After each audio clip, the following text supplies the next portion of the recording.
is to approve the agenda. Move to approve. Second. Been moved by Mary and second by Brooke. Any further discussion about the agenda today? Hearing none, those in favor of approving the agenda indicate by saying aye. Aye. Opposed, same sign. Motion's carried. The agenda is approved. Move on to item 2 on the agenda is communication. The board has a significant interest in maintaining the decorum of its meetings, and it's expected that members of the public and the board will address each other with civility. The orderly process of the board meeting will not be interfered with or disrupted by public comment. The individuals recognized by the board president will be allowed to speak.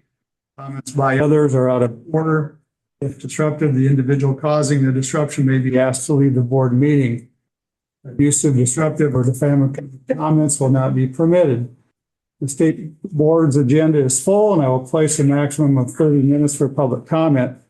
I'll give each speaker 5 minutes or 3 minutes if there are a large number of speakers. At the end of your allotted time, I'll ask you to conclude, and the board will move on to the next speaker. The department will not respond to public comment aside from requesting clarification. The department may place a topic raised in public comment on a future agenda. A topic from public comment that is not related to an item on today's agenda will not be addressed at today's meeting. We have a number of people in person today for public comment, and we will start with Danny Carroll. Danny, welcome.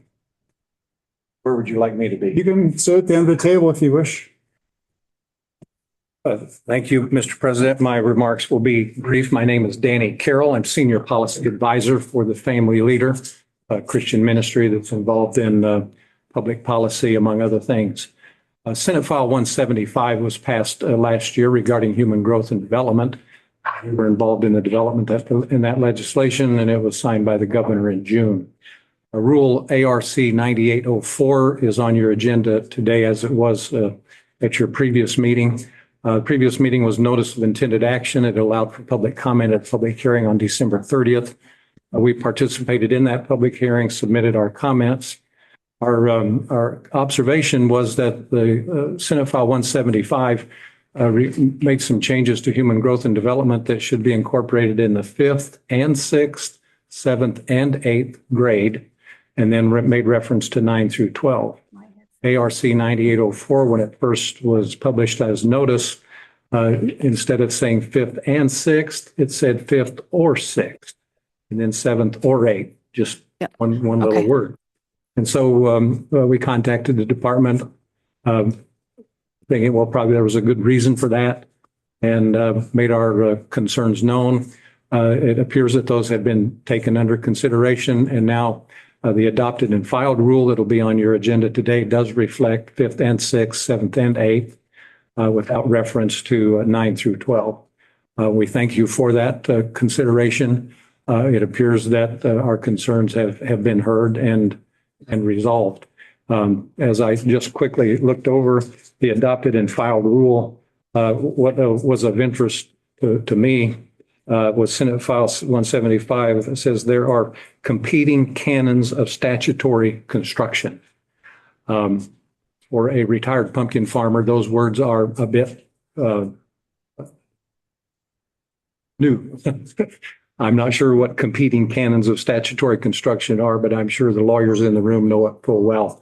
Regardless, having many years of experience with legislative process, not surprised that there's some elbow work between legislation and rulemaking, but we respect the process. We thank you for your work, and also would like to compliment Mr. Mays for his consideration and accommodation throughout this. So I understand this is our only opportunity for comment, so I'll conclude. Would be happy to answer any questions. Otherwise, we'll just sit and listen, and thank you for your work on behalf of the people of Iowa. Thank you for coming.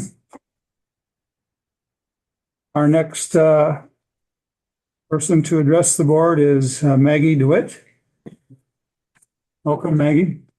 Hey, Maggie DeWitt. I'm the director of Pulse Life Advocates, and I don't have much more to say other than what my colleague Danny Carroll mentioned. We were involved along with the Coalition of Pro-Life Leaders in bringing forward this legislation because we saw the importance for our Iowa children to learn about unique life in the womb.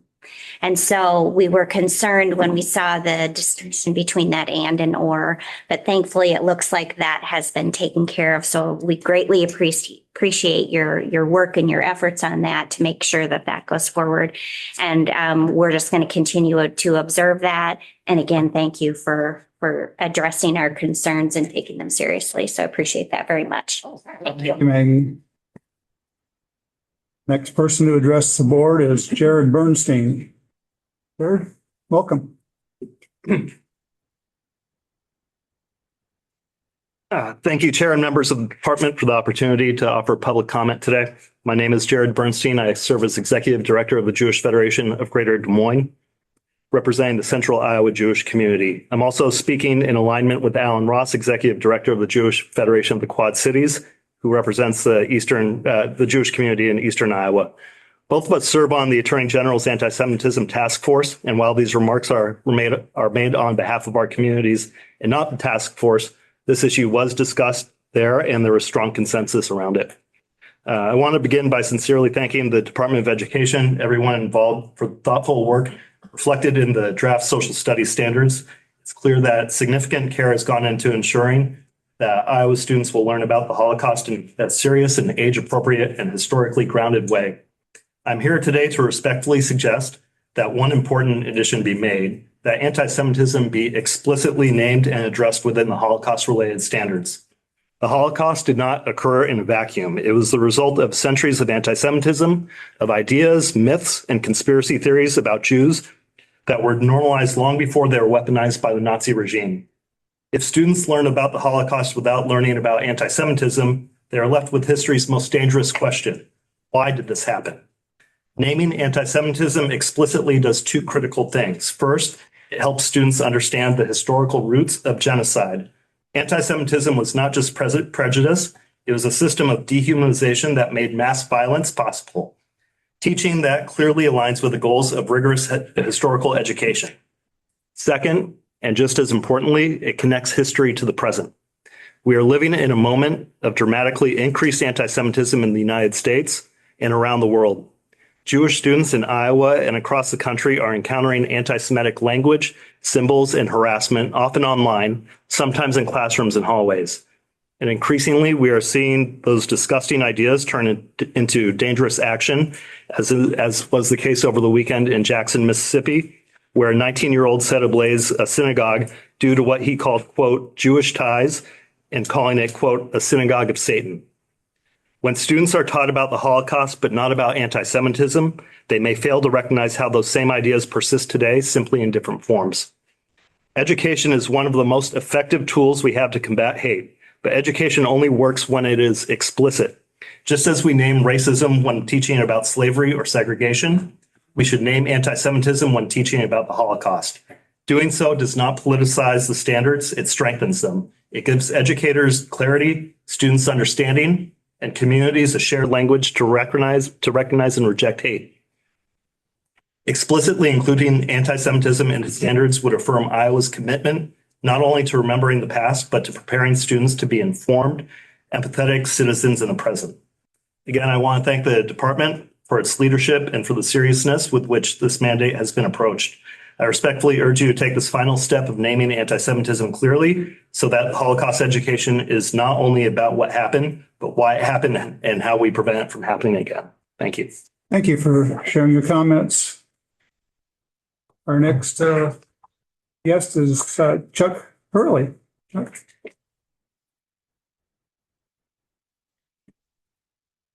Thanks. I'm with the family leader as well, and Danny said what I would have said in his absence. So thanks for doing that, Danny. Thanks for receiving it.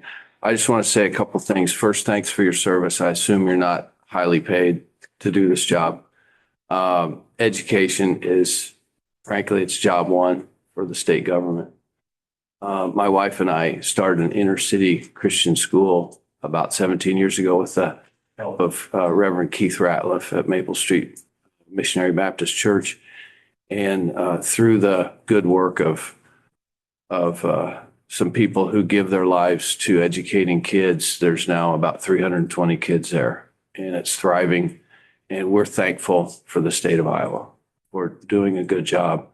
And I also want to commend Tom Mays. He's been really good to work with. So I know that you all probably get criticism. I know that the bureaucracy sometimes is bad-mouthed, but our experience has been good. People here at DOE have been responsive.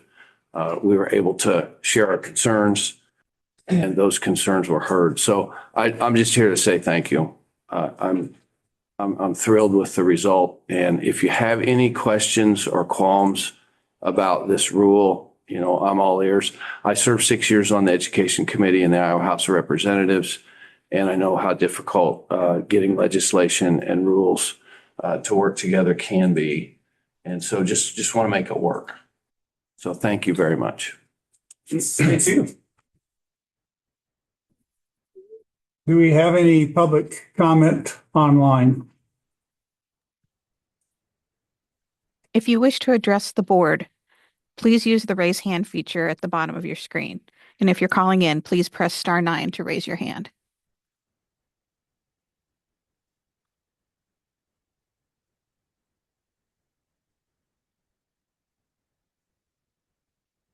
There do not appear to be any public speakers at this time. Okay, then we will conclude the public comment part of our agenda and move on to the director's report. Director Snow. Thank you, President Robbins, Vice President Axiotis, and members of the board for your public service on this impactful board as always.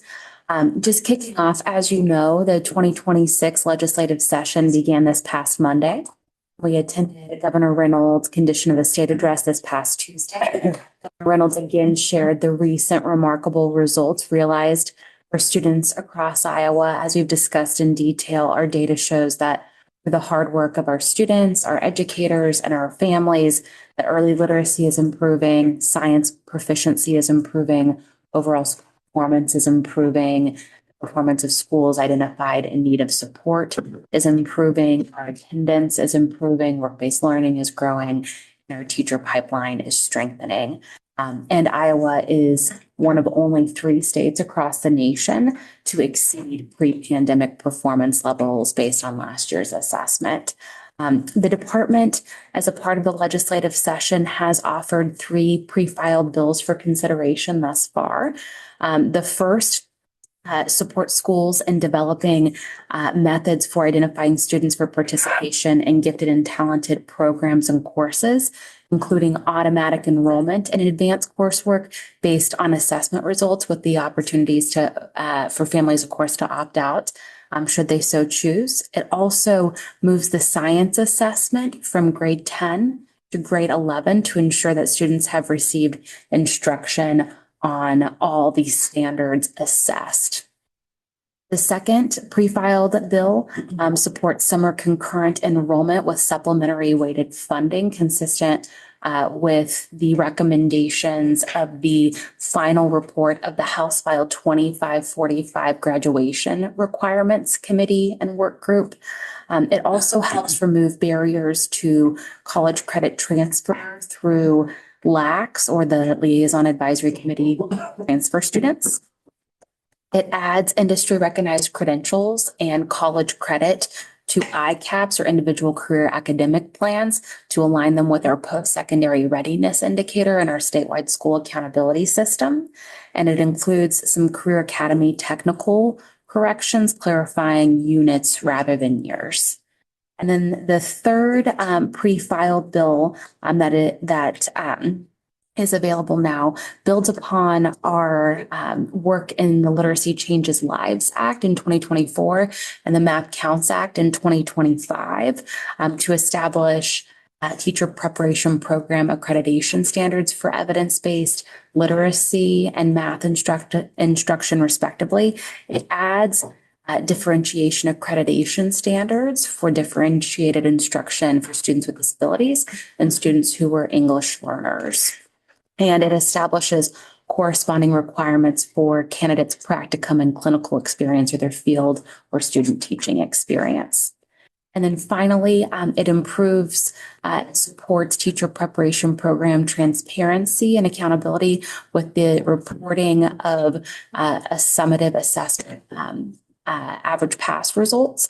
This is similar to the Foundations of Reading assessment or test, and you'll hear about our results across our teacher preparation programs and continuous improvement supports planned later on today. But this consistent with that Foundations of Reading test is not a requirement for program completion or licensure.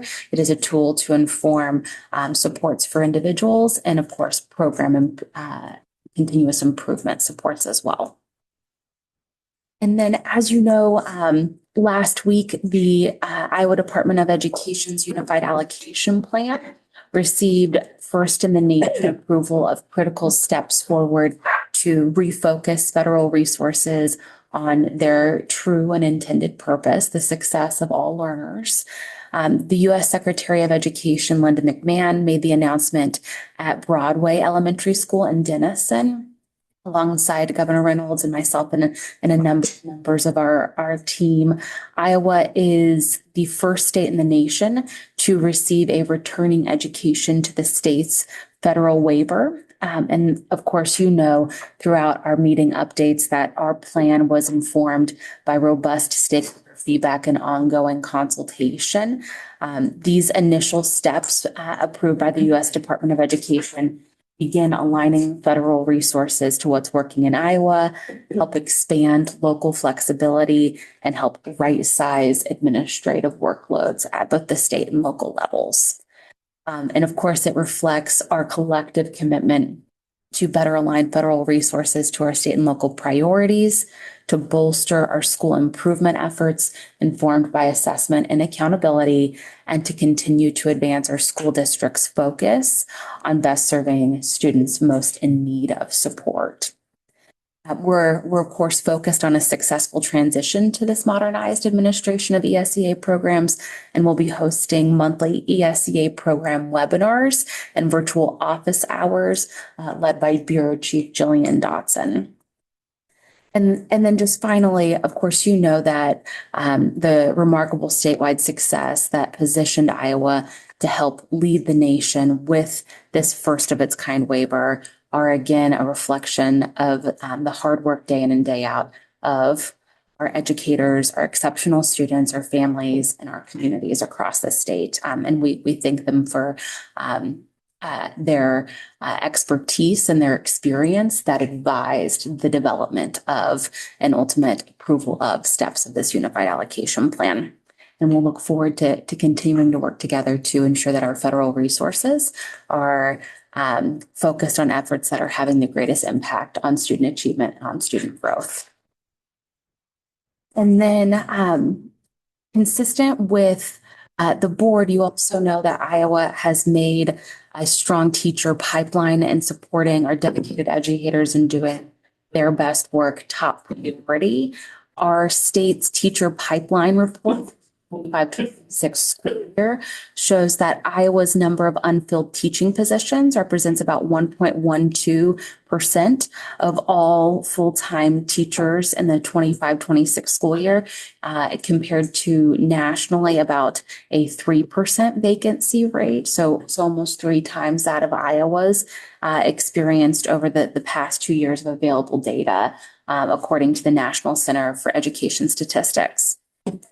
This is a legislatively required report, and it reflects data provided to the department by Iowa school districts on the number of full-time teaching positions that were advertised but not filled, or that were filled with temporary or substitute staff. And of course, our teacher pipeline is supported by multiple pathways to the profession, which you've received a number of updates on, historic teacher pay raises, our work to celebrate educators who accelerate student learning, our alignment of our teacher preparation programs and statewide professional learning to what we know works for all students, in all of those collective efforts help demonstrate the national leadership of Iowa and our talented teachers across the state. Consistent with national teacher pipeline needs, our special education positions continue to experience the highest number of vacancies at 184 vacancies. Music education with a music endorsement experienced 35 vacancies, and then math and science positions experienced 28 vacancies respectively each. And then, of course, we will continue to work with our teacher preparation programs, with our schools and districts across the state, and our educators to support those endorsement areas articulated in those geographies that are most in need of great teachers. And then two additional updates that are calls for nomination. We are seeking nominations for the 2027 Iowa Teacher of the Year. Iowans can now submit a nomination for the Iowa Teacher of the Year and the 9 regional teachers of the year. So please consider nominating one of the many great teachers in your community. Nominated teachers will then be invited to submit an application. Each nomination will be reviewed by a selection committee. And then our 9 regional teachers of the year will serve as our finalists for the 2027 Iowa Teacher of the Year. And this initial step, the nomination phase, is going to occur through February 27th. We are also now accepting nominations for the 2026 U.S. Presidential Scholars Program. For the first time, we're also accepting nominations for exceptional student achievement in the arts. So please also consider nominating a student who demonstrates outstanding academic achievement, career and technical education or CTE achievement, or arts achievement. We have the opportunity to submit up to 30 students to the U.S. Department of Education for consideration. That includes 20 students for the general component category, 5 students for the CTE achievement category, and then 5 students for arts achievement. And then candidates for the 2026 U.S. Presidential Scholars Program are then invited to apply to the Commission on Presidential Scholars.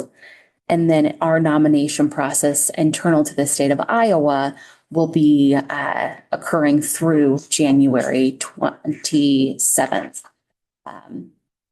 And then shifting to some updates within the Division of Pre-K through 12 Learning. On Saturday, for my 3rd time, I was really excited to help kick off the 11th annual Emerging Educators Academy. You know, this is your professional learning event for our teacher candidates and for our new teachers across the state. It is hosted by our award-winning educators. It was kicked off by our 2025 Iowa Teacher of the Year, Melanie Bloom, as well as Dean of Drake's School of Education, Ryan Wise, and then our award-winning educators across endorsement areas and across years provide the breakout sessions for our new educators and for our teacher candidates, as well as their mentors. And then this year, we also had the opportunity to welcome high school students from Sioux City's Education Career Academy. So these are also a number of our future teachers learning from award-winning educators across the state. Of course, always welcome your participation or attendance at that. Again, it'll occur in January of 2027. And then shifting gears to a few standards updates. As you'll recall, last month's agenda included our first read of the draft social studies standards. The second read is on today's agenda later this morning for the state board's consideration for adoption. There are 2 additions to the standards consistent with the recommendations of members of the Iowa Anti-Semitism Task Force. Last week, Stephanie and I had the opportunity to present our work supporting educators across the state to the Anti-Semitism Task Force, and appreciate their leadership and partnership in 2 additions that include anti-Semitism in historical and modern contexts related to existing standards. And then administrative consultant Stephanie Wager will present this agenda item later on today. Then Iowa Early Learning Standards Revision Team met on January 8th for the last of 6 meeting sessions. And then that revision team is making proposed draft recommendations to the department. And then following that work, we will seek public comment on the proposed changes. Then we'll have a second team assembled to review the feedback. And then ultimately we'll make recommendations to the State Board of Education for a first and then a second and potential final read, consistent with their process as always. And then the revision team for the computer science, data science, and artificial intelligence standards are meeting for the first time on January 26th. As always, that first team includes representation of various stakeholder groups across the state. It includes higher education, content specialists, administrators, teacher leaders, classroom teachers, families, industry leaders, community members, and more. And then following that work, we will receive proposed recommendations and put that out for public comment, have a second review committee, and then the board's process. And then just this week, the department celebrated 31 schools who received a 26-27 STEM Best Award. STEM Best is businesses engaging students and teachers, and it supports our partnerships between schools and businesses across the state to provide students access with work-based learning experiences and other career-connected learning experiences. We have 14 new models and 16 returning schools that are expanding their existing models in that cohort of awardees. And then applicants focus on their meaningful partnerships with community businesses and organizations. They utilize rigorous and relevant STEM curriculum. And then they, of course, focus on the sustainability of the model program and the evaluation of the program's effectiveness. Over the past decade or 11 years, since 2014, we have had the opportunity to help create or expand over 150 models with 262 STEM Best Awards. So excited about the collective impact and continued impact of those STEM Best grants. And then 2 final updates in the Division of Pre-K through 12 Learning. We are accepting applications for the 26-27 Visiting Teachers from Spain program. Those applications are accepted through March 20th.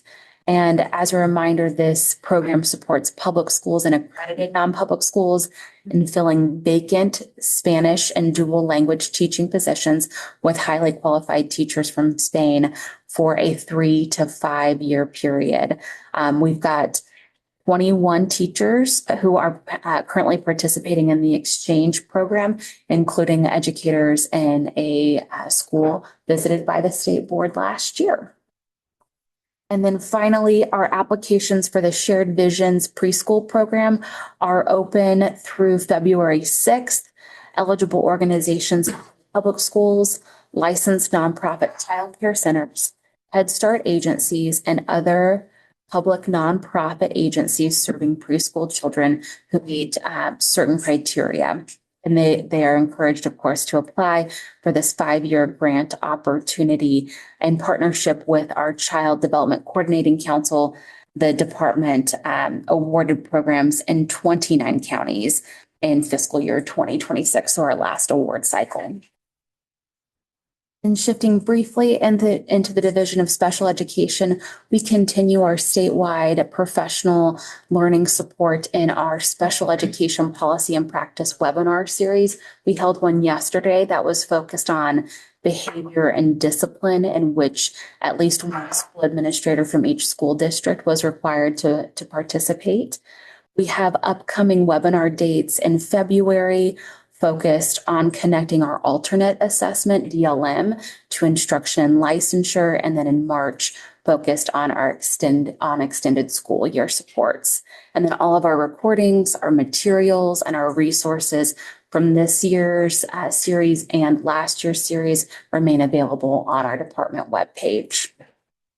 Within the Division of Higher Education, we were excited that our Iowa College Aids Post-Secondary Attainment Institute was awarded an $100,000 competitive grant from CCSSO, or the Council of Chief State School Officers, to support our FAFSA Forward Enhancing Access Through Integrated Post-Secondary Data project, which continues to build on our existing student level FAFSA data sharing system to create a unified tool that helps align some siloed data sets and streamline access for our counselors and our administrators. And then finally, within the Division of Higher Education, Iowa is poised to take a leadership role in the early adoption of Workforce Pell grants, which will take effect on July 1st of 2026. As you know, Workforce Pell opens the federal Pell Grant eligibility to students enrolled in eligible 8 to 15 week long workforce aligned programs at accredited institutions. And we continue to work with Iowa Workforce Development and the governor's office in collaboration with cohorts in the National Governors Association's work to support cross-agency implementation. And then very finally, in partnership with Iowa Workforce Development, we also continue our work-based learning webinar series. Our next webinar is February 10th, and it's focused on preparing student learners for construction and advanced manufacturing careers. And then our March 10th webinar will focus on incorporating IRCs into work-based learning experiences and opportunities across the state. As always, those recordings and resources are also available on our Career Connected Learning webpage. And then since our last meeting, just last month, we have had a number of statewide engagement opportunities. We've had our statewide assessment system advisory committee meeting on December 5th, our Iowa Dyslexia Board meeting on December 9th, our SBRC, or our School Budget Review Committee meeting that you'll receive an update on later today on December 16th. We've had our Iowa Early Learning Standards Revision Team meeting, our Special Education Advisory Panel meeting, our Post-Secondary Attainment Institute meeting, our Child Development Coordinating Council meeting, and just yesterday, our Iowa Reading Research Center Advisory Council meeting. Happy to provide updates on any of those meetings. Our Department of Education boards have also included the Board of Educational Examiners meeting on the 19th of last month, and then Iowa College Aids Board of Commissioners meeting last week on January 9th. Looking forward, if you are interested in attending any council or revision team meetings in the coming 1 month, we have our Child Development Coordinating Council meeting on the 22nd of January. We've got our Computer Science, Data Science, and AI Standards Revision Team meeting again on the 26th of this month. Our next SBRC meeting is on January 27th. Our next Dyslexia Board meeting is on February 26th, and our next SEEP meeting, the Special Education Advisory Panel meeting, is on February 27th. And of course, all of those dates are available on our calendar should you be interested. Thank you. I'm happy to answer any questions or hear any feedback that you might have. Any questions for our director? I have just one. You all received a book. Do you know anything about this book? I do not. Okay. I have not yet. Mystery. It's a mystery. Okay. Thank you. We're going to move on to the consent agenda, item 3, which includes December 4th meeting minutes and rules for chapter 21, which is accreditation. Just a note with rules of chapter 21, there's no public comment received, and the rules that propose for adoption are identical to those in the notice of intended action. I'll take a motion to approve the consent agenda. Motion to approve the agenda. Is there a second? Second. Moved by Todd, second by Brooke. Any further discussion about the consent agenda? Hearing none, those in favor indicate by saying aye. Aye. Opposed, same sign. Motion carried. The consent agenda is approved. Next item on the agenda is number 4, rules for Chapter 12, Human Growth and Development. Thomas?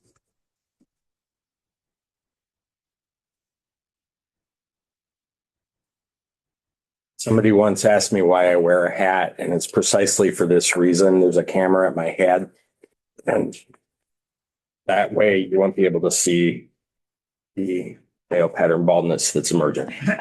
Thomas Mays, Rules Coordinator for the department, also the department's general counsel. Would like to thank everybody who's made public comments, either in the written form or at public hearings or presentations to the Administrative Rules Review Committee. This rulemaking implements Chapter Senate File 175. It amends Chapter 12's requirements for human growth and development instruction. The rules are largely as you saw them at the notice stage, but there are some significant changes that were brought about based on public comment. The department received 47 written public comments, and 5 individuals made public comment at the hearing on December 30th. The vast majority of the public comment was an indictment or a dispute with the underlying legislation itself. We don't like the legislation, so therefore we don't like the rules. That's not actionable. That is one building to the west. That's the Capitol building, not the Grimes building. So if there's changes to be made to the underlying legislation, change the underlying legislation. So none of those comments were actionable. There was some actionable public comment regarding the grade band, 5th or 6th, 7th or 8th. That is how the rules were noticed. And to the point about what the competing rules of statutory construction are, I'm not a farmer. I don't actually work for a living. I have fun for money. And part of the fun for money is trying to explain what I geek out about. And I geek out about competing rules of statutory construction. Those competing rules in this case are, the department's requirement to give maximum flexibility to districts in how they structure their lesson plans, how they structure like the scope and sequence of instruction. So when reading the legislation, there were 2 permissible readings, the or the and. And after public comment, it was clear that the and was more consistent with the intent of the General Assembly. And in resolving the other competing concerns, the department's judgment is and 5th and 6th grade, 7th and 8th grade would not be a burdensome requirement on districts because of the narrow scope of the content that Senate File 175 requires. So it is not like we're adding an hour to the school day or adding a week to the school year. So in recalibrating and rebalancing after public comment, the department is proposing changing the or on those 2 instances to ands. The second related public comment was a variation on that theme, and that was what about high school? What about grades 9 through 12? The rules are silent on grades 9 through 12 because the status quo rules incorporate statutory references by reference. And so once the underlying statute is changed, that underlying statutory change auto-populates into the rules. So whenever Senate File 175 amended the underlying legislation dealing with grades 9 through 12, there was no need to rulemaking. It just sort of flowed into chapter 12 by reference. There was a request from some advocacy communities to require this content to be shown in every grade. In the department's judgment, that would require legislative correction because the reference to human growth and development in the high school grade band is to the health class, the unit of health instruction. And that is a required offering in one unit is required anytime during high school. And so if there is a public policy push to expand the requirement beyond health class, that would require, similar to earlier public comments, legislative correction. There's nothing limiting schools for presenting this content outside of the health class, but the requirement is health. One unit anytime during 9 through 12.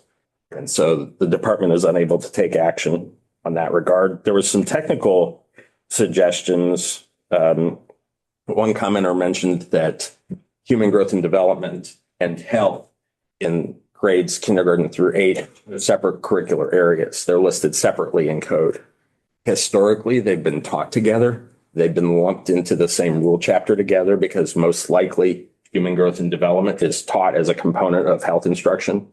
But to make clear that they are two separate curricular areas in grades K through 8, references in the health rule, there is now an explicit reference to human growth and development in the lettered health paragraph for each of the grade bands. There was a request to change a reference to the video to the content, because the video is one of 3 elements of content required by Senate File 175. That change was made. A similar public comment changing the video to a video, a well-grounded public comment, but after the previously mentioned change, that becomes unnecessary. The final public comment was a request for families to be able to opt out of the instruction required by Senate File 175 if it differed from sincerely held religious beliefs. That was the citation in that public comment was to the U.S. Supreme Court's decision last term in Mahmoud versus Taylor. No change is necessary because the status quo law already allows families to opt their children out of human growth and development instruction for any reason or no reason at all. And so the law already provides the opt-out that this commenter sought. So for that reason, I'm going to specifically walk you through where the notice of intended action and adopted and filed differ, and then I'll open it up for questions. But on page 4,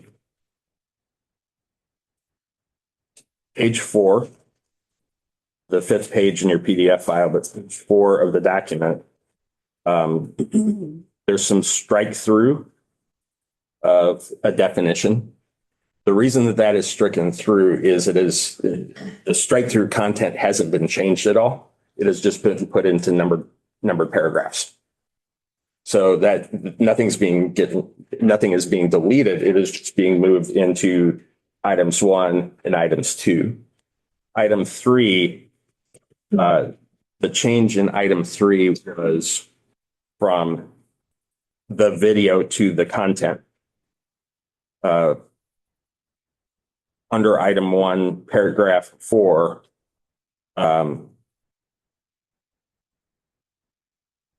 no changes made to that. So within item 1, the change was in numbered paragraph 3 from the video to the content. Item 2, 3 changes in item 2, and they're similar to the 3 changes in item 3. The first change in item 2 and 3 is the specific reference to human growth and development as part of health instruction. That's already practically where it's been. This change names it and makes it official. The second change is the during 5th and 6th grade rather than at least once during 5th or 6th. And then the final change will include not the video, but the content. Similar changes for the 7th and 8th grade band. Again, no reference to 9th grade because no reference is necessary because the change is auto-populated. So with that, I'm open for questions. Questions for Thomas? I just have a comment. Thank everyone for participating in the discussion and your concerns. And thank you for obviously following the law, but also incorporating where you could those suggestions. Other comments or questions? I would echo Mary's thoughts. Well done. Somewhat difficult rulemaking procedure. I would take a motion.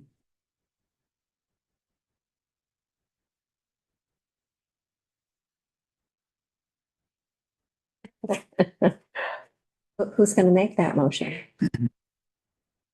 A motion Okay. to adopt and approve chapter 12, human growth and development changes that Thomas suggested. I'll second. Okay. It's moved by Todd and seconded by Mary. Any further discussion? Hearing none, those in favor indicate by saying aye. Aye. Opposed, same sign. Motion's carried. Thank you, Thomas. Just because at the end of each rulemaking, I'd sort of preview what will be at your next rules at your next meeting. There'll be some technical corrections to the early access rules that will take maybe 10 minutes at most, if at all. Okay. These are coming attractions. All right, item 5 on the agenda is the revised social studies standards.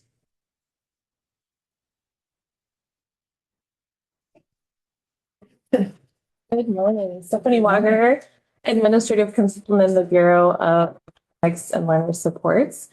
I was here at the December 4th board meeting to provide an overview of our standards process and the proposed standards themselves. I am back again to seek the action around the social studies standards. As Director Snow talked about in her report, we are recommending approval of the standards with the 2 additions that were added, recommended by the, with feedback recommended by the Anti-Semitism Task Force. These 2 additions were not standards additions, but clarifications in that far right-hand column of the document that provide examples of historical and contemporary anti-Semitism. So it is recommended that the board take action today to approve these standards. Okay, and the amendment was specifically narrowed to anti-Semitism, is that right? Correct. One addition. Can you point that out? Yes, of course. On page 1-3 in 7th grade, one addition was around the historical roots and contemporary manifestations of anti-Semitism. This is in a standard attached to the state of Israel, and like I said, in 7th grade. And one proposed addition in high school world history attached to a standard about the Holocaust, which emphasizes the use of anti-Semitism as a justification for the Holocaust, similar to what public comment was this morning. I'm sorry, you said 103? Page 103. And I will give you the exact standard code. It is SF.7.36. So again, those additions were made not in the standard themselves, but in the far right column that we call the disciplinary content and clarification column. So it's just providing additional detail about that standard itself. And similarly in world history and high school world history, the proposed addition is in the far right-hand column as well, to just expand upon content that is referenced in the standard.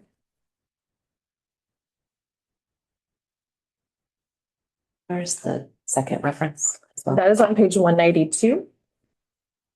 And the code for that is SS.9-12.WH for world history .30.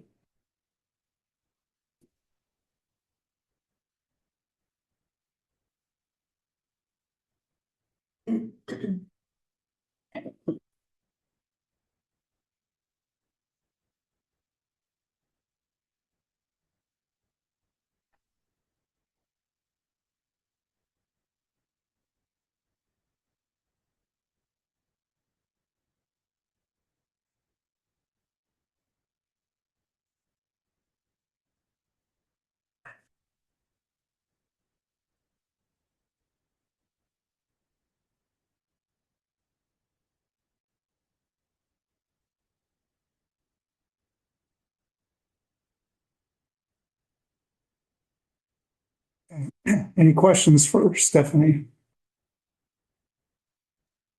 Just comment. Appreciate the anti-Sam. I'm a former history teacher, so world history has been nice to have these standards when I was teaching back in the day. So, but I was in the military, so I've been to Dachau when I was stationed in Germany. So appreciate the comments, and so it's good to see that in there. Thank you. So where these were put into, so they're not actually in the standards, but they're in the kind of, you said the kind of examples that can be, was that discussed with the task force? And is that sufficient, I guess? That's my question. That is my understanding. Yes, it's not technically triggered. Okay, thank you. Any other questions or comments?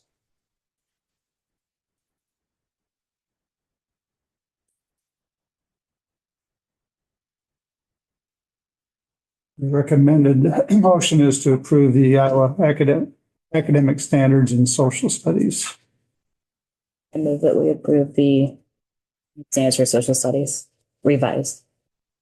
I should say, I guess. Second. It's been moved by Brooke and second by Cass to approve the standards in social studies with the two amendments discussed. Any further discussion? Seeing none, those in favor of the motion indicate by saying aye. Aye. Opposed, same sign. Motion's carried. Thank you for your work on this stuff. Thank you. Okay, we're gonna have item 6 with Barbara, and then we're gonna take a little break, and then we'll come back with the applications. Barbara, welcome. Well, good morning. Good morning. I'm here as a representative of the Iowa Charter Application Review Team. So it's not just me, I'm a representative of a larger team, and I thank you for your time to consider reviewer recommendations around charter application submissions. Before we get started on the applications, I wanted to provide you a little bit of an overview of the reviewer process, as well as the support that we provide to applicants. I remember that this caused me fits last time. A reminder of where we're at in the process. We are on step 2 of the authorization review cycle. So we are right in the middle of the application process and decision-making for charter schools, or for applicants to become authorized charter schools here in Iowa. In Iowa, we are aligned to national standards, which means that we really focus on 3 key components for review in all charter applications. Those 3 key components are basically the, who, what, and how a good charter school application to ensure operation and sustainability of charter schools in Iowa. So the academic or educational program design and capacity is all about whether the founding group has an appropriate, sustainable, innovative academic model that has the capacity to be effective for learners. So this is the what of the proposed charter schools business plan. Operations plan and capacity is all about whether the people in the system, the founding group, the administration, staff, and governing board have the capacity to effectively open, operate, and sustain a charter school. So this is the who of the proposed charter schools business plan. And of course, the final key component is the financial plan and capacity. This section is about whether the founding group has an adequate budget, and the finances demonstrate the capacity to open and sustain the proposed charter school. So this is the how of the proposed charter schools business plan. I need to note here that all applicants are required to submit an application. They're also required to engage in a face-to-face capacity interview and to host public forums within the community that they propose the charter school to be within. The reviewer guiding principles are these three areas. We really want to ensure that any application in those three sections, and then of course we have other areas, has a sufficient amount of detail to allow us to understand what the intent of the charter school is, in sufficient detail for us to understand the internal alignment within sections, within those key components and across those key components. The external validation really comes with on the capacity interview, as well as those public forums, as well as really expertise of the reviewers that we have at the table to review all of the applications using their expertise areas. Every year we have some pretty robust applicant support, and it always starts with the release of an updated application in the beginning of August. We release that application, and then within 1 week, we hold a webinar to answer any applicant questions, as well as provide the structure and the purpose of each of the areas of the application. And that's followed in September by a budget webinar. We found that these are really critical as one key component, the finance component, is one of the areas that is really critical to the success of charter schools. So the budget webinar that is facilitated by our Bureau Chief of Business Operations, Cassandra Klein, as well as the administrative consultant assigned to help review charters, Stephanie Elder. And they have a really wonderful document that goes with that provides all the details behind finances in that application.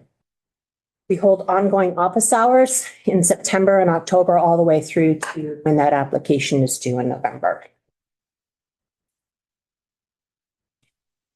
Now, the review process itself has 5 steps, and it is, we really want to make sure that we assign reviewers as the first step that matched to the intent of the charter school. So we assign reviewers intentionally. Then we train the reviewers and review these applications. We finalize an initial rating or scoring across each item within each section, and finalize capacity interview questions and also any of the additional information that we think is important that we need in the review of the application. Then we conduct those capacity interviews and come together and review all the information that we have at our disposal to make those final recommendations to the board. I want to unpack just a little bit each one of these steps. So the application review steps 1 and 2, I just wanted to provide you all the names of the reviewers this year and want to thank all of these reviewers for their commitment, their expertise, their thoughtful discussions and scoring within the review process. And I also want to provide you an overview of what each one of these teams does.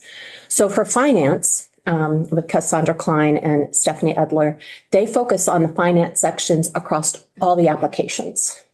They may review all of the applications in total, but their focus is the finance, and that's what they score. They also develop and ask all of the capacity interview questions during the test. Special education expertise was provided by Ivan Gentry, Patrick Judkins, and Michelle Havenstreit this year. And they are responsible to review the special education sections across all the charter schools, as well as special populations.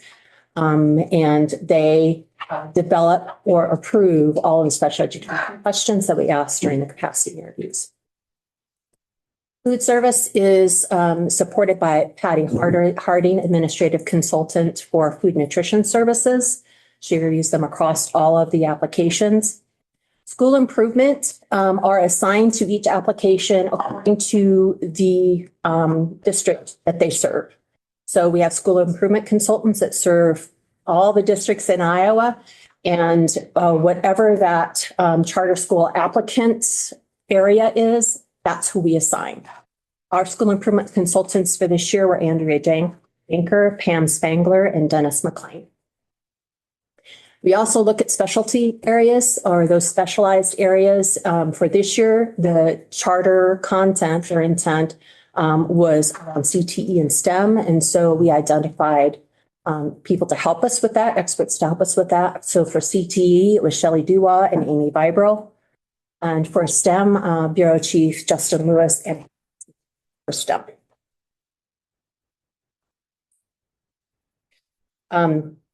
I didn't even introduce the Core Iowa team. So we do have a Core Iowa Charter School team. Myself and Kyle Morin and Tom Bradfield reviewed all the applications, and they run the application process itself. So we assign the reviewers depending on expertise areas as well as geographic areas. And then once the reviews are all assigned, we train the reviewers. We provide them an application template, the reviewer's guide, the scoring rubric. We train them. We provide ongoing technical assistance. We have several meetings throughout the review cycle in the form of individual meetings, ongoing scheduled office hour meetings, team feedback and discussions, where we establish the final interview questions and, of course, the final rating. It's important to note here also that all reviewers have to complete a conflict of interest statement and a confidentiality statement for any of those applications that I reviewed. This is the application scoring rubric, and you can see that it has a rating from 0 to 2, so it doesn't meet all the way to meets or exceeds the standards. We ensure that there is no item that's scored as 0 that does not go undiscussed, right? So we have to discuss every single 0 that we have, but we actually do discuss each item within each section. And the reviewers then note their score, but they also note their strengths for each item, any concerns, and then any potential capacity questions that they might have. The total score table across all the components is here. And I'm showing this to you just so that you can see that we do have weighted scoring, and we do that for really 2 reasons. You can see that some of our areas have more stuff in them than others. So there's more items, and we want to equalize that. And then, so we do that with a cohesiveness score. So the cohesiveness score helps us to equalize depending on the number of items, but it also helps us focus on those items that are most critical, like finances, so that we have that final score of 250 total points. So application step, review step number 3. Each one of the team members we review our initial scores, and we talk about them, and we calibrate like the rationale. Why did we rate the item the way that we rated it? Talk about the strengths, talk about the concerns, make sure that we have those capacity interview questions identified. And then we also identify any additional information that's needed, because in all application processes that I've been a part of, there's always additional information in order to make things a little bit clearer. For application step 4, capacity interview. Every applicant has to have a capacity interview. Every applicant has to have that public forum. The capacity interview is organized by the core team. The venues are coordinated by the applicant, because we hold the interviews at the same place as the public for efficacy or efficiency. So the charter school core team facilitated the capacity interviews, with the exception of the finance questions facilitated by the finance team. The interviews were recorded and then provided to all the reviewers. Not all reviewers could make each meeting, so those were recorded, and we were able to review those, as well as all of the additional materials that we requested. Now, at that public forum, this is hosted by the applicant themselves, and they're required to host a public forum to provide an opportunity for the community to provide that input and to ask questions. of the applicants to see what the charter school's intent is and how that impacts the community. The charter school core team member, at least one member attended each one of those public forums, and they were also recorded and provided to the review team. Barbara, I know that sometimes public forums are not very well attended, if attended at all. Is that improving, or? I can tell you that two of the three applicants that we're going to be discussing today had quite a few attendees public. So it is improving. The third one didn't have as many attendees, but two of them had attendees. I think part of that problem is getting the word out. It is. And it depends on, it depends on if it's kind of community or if it's, that has not yet been established or is just establishing themselves in Iowa. And if the person holding it is part of the community. CMO, you want to? Charter Management Organization. Thank you. So the final step is the recommendations to the board. So we come together and look at all the stuff, the application, any of the additional materials, the capacity interview results, the public forum and what that looked like, and consider all of that information then to turn around to a final recommendation to the state board. So for the public forums, how do you guys figure out, do you attend them? How do you know how? Okay. We do attend them. So we organize the capacity interviews and then the applicant organizes the public forum, but we hold them at the same spot. So we will hold the capacity interview for an hour and a half, and then maybe have a 30-minute break, and then the public forum starts. Do you guys hear the comments from the public and everything? We hear it all, and we record it so that the people who have not attended, because not all the review team goes, can also keep it and see.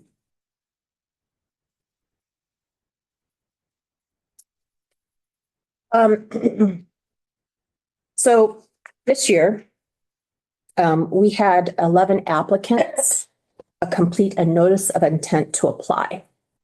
So we release a notice of intent to apply that is due mid-September. We had 11 of those that were submitted to be able to apply by the November 1st, 2025 deadline to establish a charter school in Iowa. Of those 11, 6 actually applied. So the Iowa Charter School application team reviewed those 6 applications.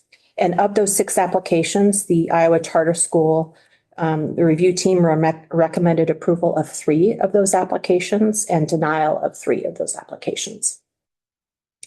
All applicants then were provided with an advanced copy of today's meeting materials prepared for the members of the board in consideration of the applications, including the department's recommendation to the board.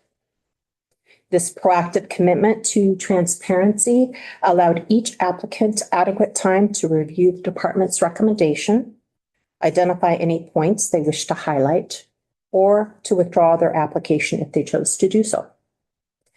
After receipt of the materials, 2 applicants across 3 submissions chose to withdraw their applications from the state board consideration. So that means today, there are 3 applications that will be presented for the state board consideration today. And in that consideration, the application packets that you have are organized in this way. So you have the state board executive summary, the recommendation summary from the reviewer team to you.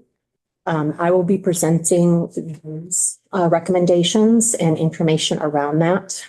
Then the charter school PowerPoint presentation follows, and the charter school, the applicant will be presenting that to you. And then you have a charter school application that in the front of it, right after the title page of each of those applications, there is a cover page that outlines all the additional information that we requested, and then the answers to those or where the revisions are located within the application itself. And then the application follows. So that's the total of the review process. Are there any questions? Barbara, of the schools that, or the applications that are not here today, Mhm. how many of those were working with the CMO? Well, there were two applicants. One of them was working with the CMO. They had two applications. And then the other applicant was not working with the CMO and they had one application. Any questions or comments for Barbara? Yeah, I have a comment. This is so comprehensive. I'm really impressed with it. And the quality of the teams that you have put together. I feel very comfortable as a board member reading through these and understanding this process. So I appreciate all the work that's gone into it. And we're only, 3 years into it? It's my, actually first time here talking about authorizations. Because the previous year I was not available and the year before that, I think Deborah did it. Yeah, so 3 years. Yeah, very. Yeah. So I just to commend your entire team and thank you. You're welcome. Thank you. I have a question. So the ones that are denied, do you give them written feedback? Can they apply next year? They can apply next year. Yes. And you provide them feedback? We don't provide them written feedback, but we can meet with them, and Gotcha. talk with them about the different strengths and challenges of their application. Just an important clarification. They're not denied. They Okay. withdraw, they choose to withdraw. Okay. And then obviously only the board can approve or not approve an application. They were just made aware of what the department's recommendation is to the board. Thanks for that. Do they choose to withdraw based on feedback from the committees and things? Do they choose to withdraw after that? Or like just because of reasons they decide on? It is ultimately the applicant's decision, but they may decide that they need additional time or additional feedback to be prepared for board consideration. Anything else? Good. All right, excuse me, we're gonna take a 10-minute break. We'll go by, the clock is, excuse me, on the wall. Sorry. 10:25, parting that clock on the wall. We'll be back. Excuse me. I'm gonna run back to my office.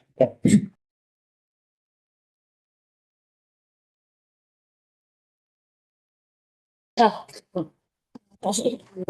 Effectiveness and efficiency of the job. Right? Okay, we will reconvene.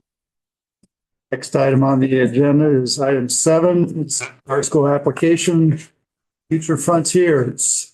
Yes, Barbara? starting with Future Frontiers, and I am joined by Superintendent Pam from Sumner Fredericksburg Community School District. I'm going to have him introduce his team here today, and then I'll kick off the information. So grateful to be here.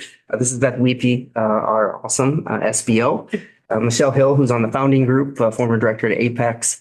And then Trey Myers, who's our transportation director, but also just has a super interest in what this could look like for students. So that's the 4 of us that are here. Mike DeSlover is our school board president, been a school board member for us for last 12 years, I think. So since 2014 or 15 is when he was elected. So, and he's been a huge supporter as well. So we'll get to the question answers. He may have some things to share based on your questions. Thank you very much. I appreciate that. I wanted to kind of start and let you know who the reviewers were for this application. Of course, it was the core team, as well as Dennis McLean, the school improvement consultant on this application. Of course, the finance team we already talked about, and Patty, starting for food services. Patrick Judkins was our special education reviewer, and Shelley Dua was our CTE reviewer for this application. So I want to call your attention to Future Frontiers summary page. If you have that in your packet, you don't have to refer to it, but that's what I'm going to be referring to. The Future Frontiers location is in Fredericksburg and is intent on serving students in grades 9 through 12. This is a school board model, which is why we have the superintendent here from Sumner Fredericksburg. They would like to open in August of 2026. In your packet, there is a table or a figure for you to review that includes all the reviewer scores across the school overview all the way to alignment. And that school packet will show that across the board, this applicant, Future Frontier, scored nearly 170 across all components. Financial was a little bit lower at 66%. But a pretty strong application at or above 70 across the components. I want to provide you a little bit of an overview of those three key components or areas of the charter school application that kind of helps us understand the strength of a charter school that's critical for them. So academic, operations, and finance. So for Future Frontiers, they have a very unique model that we haven't seen within Iowa in a school setting.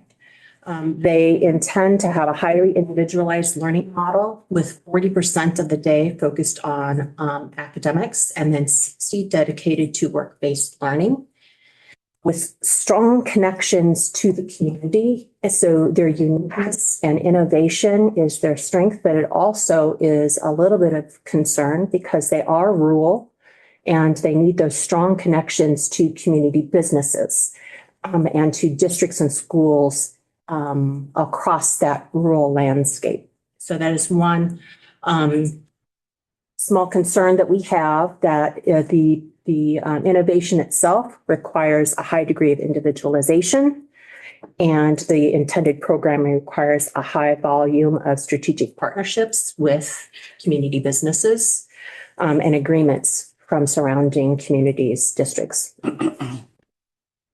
The operations plan is what I'd like to talk about next. The staffing includes a director of teaching and learning, a director of operations, a director of outreach, and school business official. The Sumner Fredericksburg Community School District is very strong in supporting this charter school and the uniqueness and innovation of this school.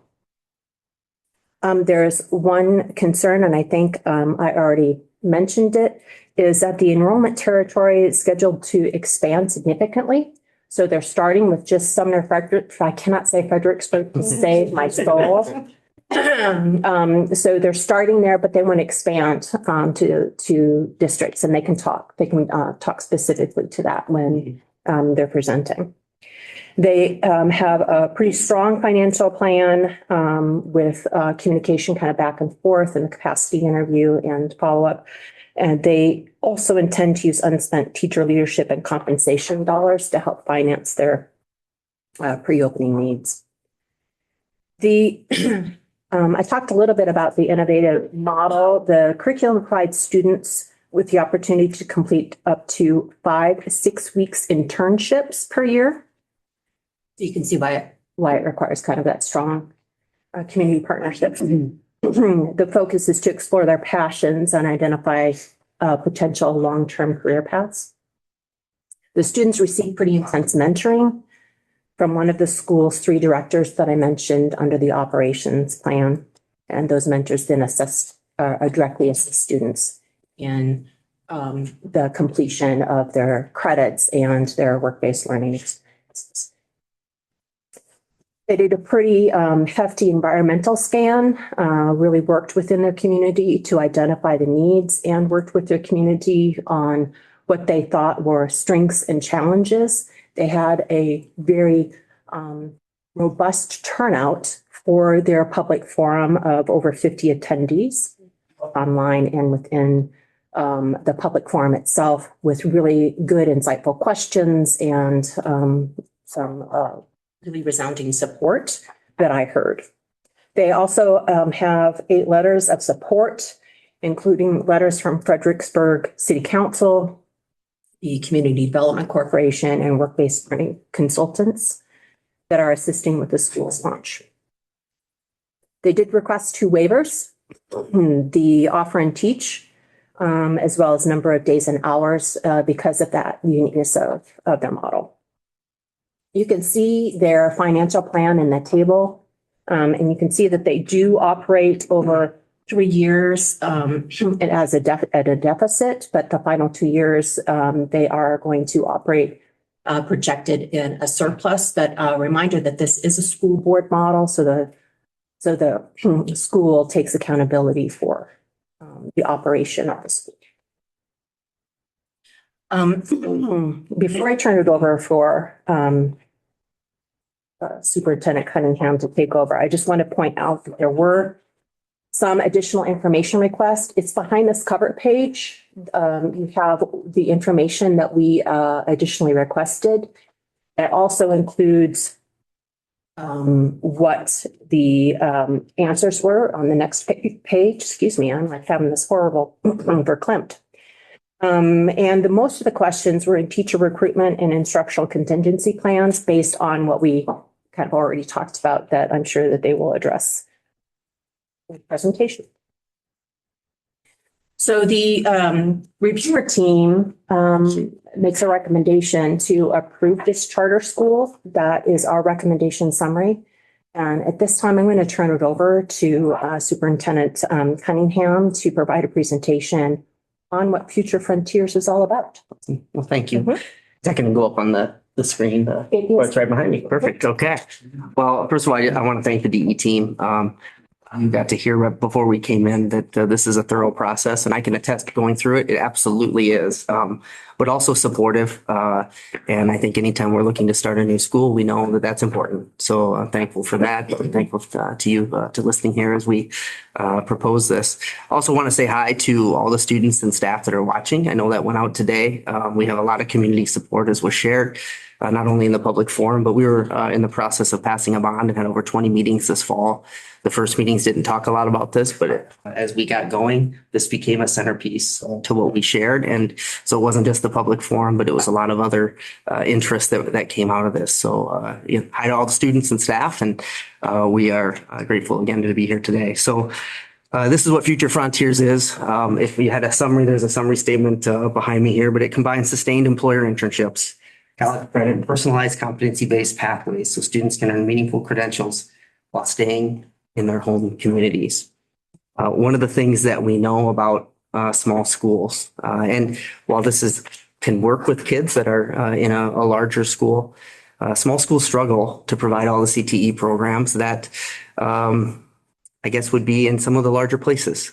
Michelle, who is former director of Apex Learning in Waukee or the Waterloo Career Center, the economy of scale supports some of that. So the vision on this is simply that we can go beyond our building and look at our strong communities, looking at the automotive technicians in town and the insurance agents and our hospitals and the retirement centers and just all these different places and saying, can we utilize people who have the capacity and the desire to help our students in these real work-based learning experiences and help our community to grow stronger. So it's a rural model, and it's one that we think is scalable. In year one of the pieces is that we want to cap the number at 30 students. That doesn't mean that's where we want to end, but we've overemphasized our investment in our model into the key components, which we'll get to here in just a second, in a way that makes sure that they are done well. We know that the partners we're going to work with need to have support. We know that they are the kings and queens of the program, and all of it is then done, for the students. And so having 30 students with 2 full-time directors and myself taking a few students as well as supporting in the teaching and learning, we not only believe as we project forward that that's a very sustainable model in support for the students and the partners. But the experience of our founding group of all 11 is we've managed hundreds of these over the years in the work-based learning experiences that we've done. And so we're taking models from our past and what's gone well and putting them into what we have here. So our launch is that idea of 30 students right away. But then as it grows and as we look at evidence of what we're trying to accomplish for our students, our vision is that we are able to provide this learning environment for students across our state who may need it. And whether that's Future Frontiers or we're partnering with other places around our state and other people who want to start this in their parts of the state, we are happy to do that. That's just been our MO as a founding group in our past, is working with other schools. We don't want to hold it all. We want to support the growth model because Iowa kids deserve it. And that's really our vision. So if we could move here to the next page here on the innovative components. Let me ask you a question. Yeah, you bet. How are students selected? Is it an application process? Yeah, what I love about the public school model and the fact that it's also under the school board is we'll take any students. So we'll have them apply. If we have more than 30 in year one, it would be a lottery. It'd be a full lottery system. And then again, as we expand, we hope that in year 5, our projections are around 200, a little over 200 students. It could go higher if everything's going well, but it'd start with a lottery so that it's fair. Doesn't matter the needs of the students. It's for everyone. Yep. Yep. So in looking at this here, there's 6 key components that all wrap around a mindset of Agile. And if you're familiar with Agile, it's the components that not only went into the planning of this process, but also the leadership style that we're going after. But it starts and ends with the individual learning plan for the students. That is the key component. So we have 30 students in year 1. We have a retreat week before the beginning of the year. And the students will come together as a cohort and we'll be setting up their academic and then their initial internship level experiences that they want to start with in that first week. And so this individual learning plan becomes, again, that centerpiece that not only launches, but that they reflect on throughout the year. It's also a very hands-on program. We don't anticipate that if students are part of this, that they have to move necessarily to Sumner Fredericksburg. The vision is they can stay where they're at. But many places that do something like this, Iowa, as you may know, has approximately 20 online-only schools. And while we're certainly going to use online components in the delivery of some of the instructional things that we do, most of the day or a majority of the day is in that hands-on learning experience within the community and that internship piece. So, we're going to leverage technology where it makes sense, but we're still big believers in the face-to-face and the working with people. So that's a huge piece to what we have. The academics are also personalized. So one of the beautiful things about a charter is it does allow for a waiver. And what we've asked a waiver on is the full expansive range of the offer and teach as we go into year 1. So if we have 30 students who want to be a part of this program, there may be no students who are joining that need English 1. And we've asked that in year 1, can we just not offer English 1? Because the students have already had it. Maybe they're a junior coming in and they had that already. And so that's giving us that flexibility that's needed to help innovate and really be personalized. It's also why we didn't put out a full course book on all the things. We said these are the general things, but it's going to start in that first week of what courses do they need. And we're going to have teachers that hit those core areas. And we're also going to leverage concurrent enrollment in that. And so that's going to be web live, face-to-face, or asynchronous learning at both the college and the high school level. And it's also very competency-based. Iowa has I think one of the most innovative structures when it comes to competency-based learning, and that ability to either stack and speed up credits when the kids have the understanding or to slow it down just a little bit on the academic side is really important. And we have a lot of experience with that and something that we sort of baked into the DNA of the school. Ultimately, that individual learning plan is focused on future focus skills, or what we're going to have as the outcomes, the Iowa Core Universal Constructs. So those competencies of collaboration, critical thinking, productivity and accountability, creativity, those are the core pieces. And that's the centerpiece of the data that we're going to be looking at, and the growth that students have on these things and their skills that kids need, not just today, but for life. And just so you have an idea of what that daily schedule looks like, 60% of the day, we're anticipating them in a work-based learning experience. And then 40% is in their academic time, and it has a 56 credit structure. So it would partner very well with the students who just want to even come for a year and then go back to their home district. It isn't that they have to graduate with us. It's just we are flexible to help kids as they need it. So the why, the next one, the why and the who. I'm going to hit two terms on here, radical sabbatical and then time, energy, and resources first. So Emma Rosen created a TED Talk, and I think it was in 2018. She was a 25-year-old who stopped working, not because she didn't think she had a good job. She had an excellent job, but she was in a position that was maybe not a fit. And didn't realize it until she was in the position. And so she stopped working and took what she coined as a radical sabbatical, did 29 different jobs over 18 months. And our thought process when we saw that a number of years ago when it came into some of the thoughts of our founding group was that how cool would that be if we could create that experience at the high school level? Because as students leave high school, our job is to support them as they invest their time, their energy, and their resources when they leave. Students are often asked that question as a senior of what is it are you going to do? And they say things sometimes, as I did on myself, that I thought sounded good, but I had no actual experience in it. And there's really not a better time in life because many people, when they're 25 years old, don't have the financial flexibility to just stop working and try out different things. But when you're in high school, for most students, they have rent paid for, their house is paid for, and their food and those kind of things. And so that's our vision is to bring it into that and help create that experience, which is why we have a minimum of 5 different experiences that kids would have in a year. So if they were part of the program for 3 years, they could get 15 or more of those experiences and just have a better idea when they graduate of what they want to invest their time, energy, and resources in. As far as small schools go, I shared this already, but we know I've been in small rural schools pretty much my entire career. The largest one that I've ever part of was Pella, and everything has been smaller than that. But it's difficult to provide every CTE program. Finances are real, and if we can leverage the support of our community and those willing partners and support that process, we think that that's valuable. And ultimately, we think that this is a way to support people coming back to small towns. As students go through this process, they learn about what's in their community, and whether they come back to that small town or another place, they know more what are in the rural communities of Iowa. So we look at the school being an essential piece to that. And finally, I shared this before, but we want to, the why behind it is to help develop real world skills. And so those internship experiences and the reflective practices that we're baking into this is a centerpiece to what we're doing.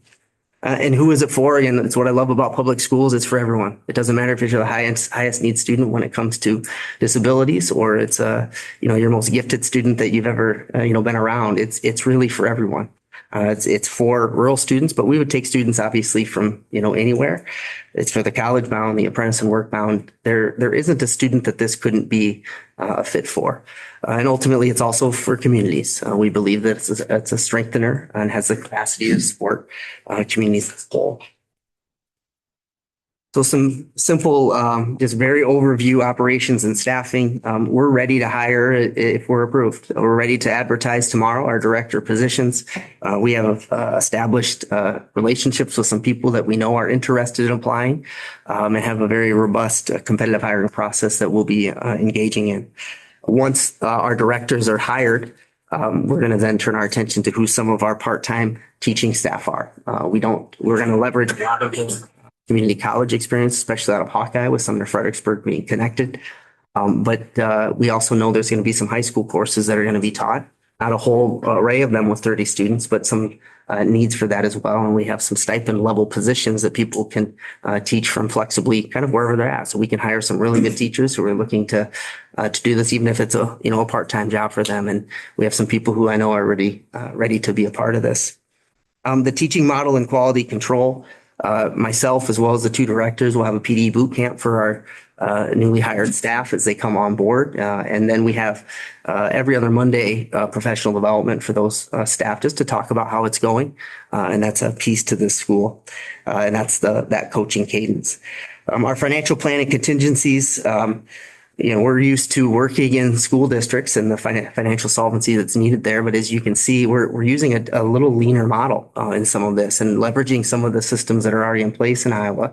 The school itself is going to really be the startup as far as the unused TLC dollars that we have to support the launch of this. But we believe that within 3 years, the district is in the black, if you will, and turns it around from that level. It also gives us some capacity that if we have a need for more staffing down the road, we have that ability to add. So if we're not doing enough of that personalization or what we're wanting to desire for our kids, there's quite a bit of wiggle room as the enrollment grows for us to be able to do that. As far as the academic and the work-based learning side of things, just some contingencies here. Let's just say a student between the concurrent enrollment and the high school courses that we offer, that it's not there. We're looking to vet and partner with some online providers that are out there for just some of those unique classes. If a student wants French, maybe we don't have a French teacher, but we could do it in, one of those areas.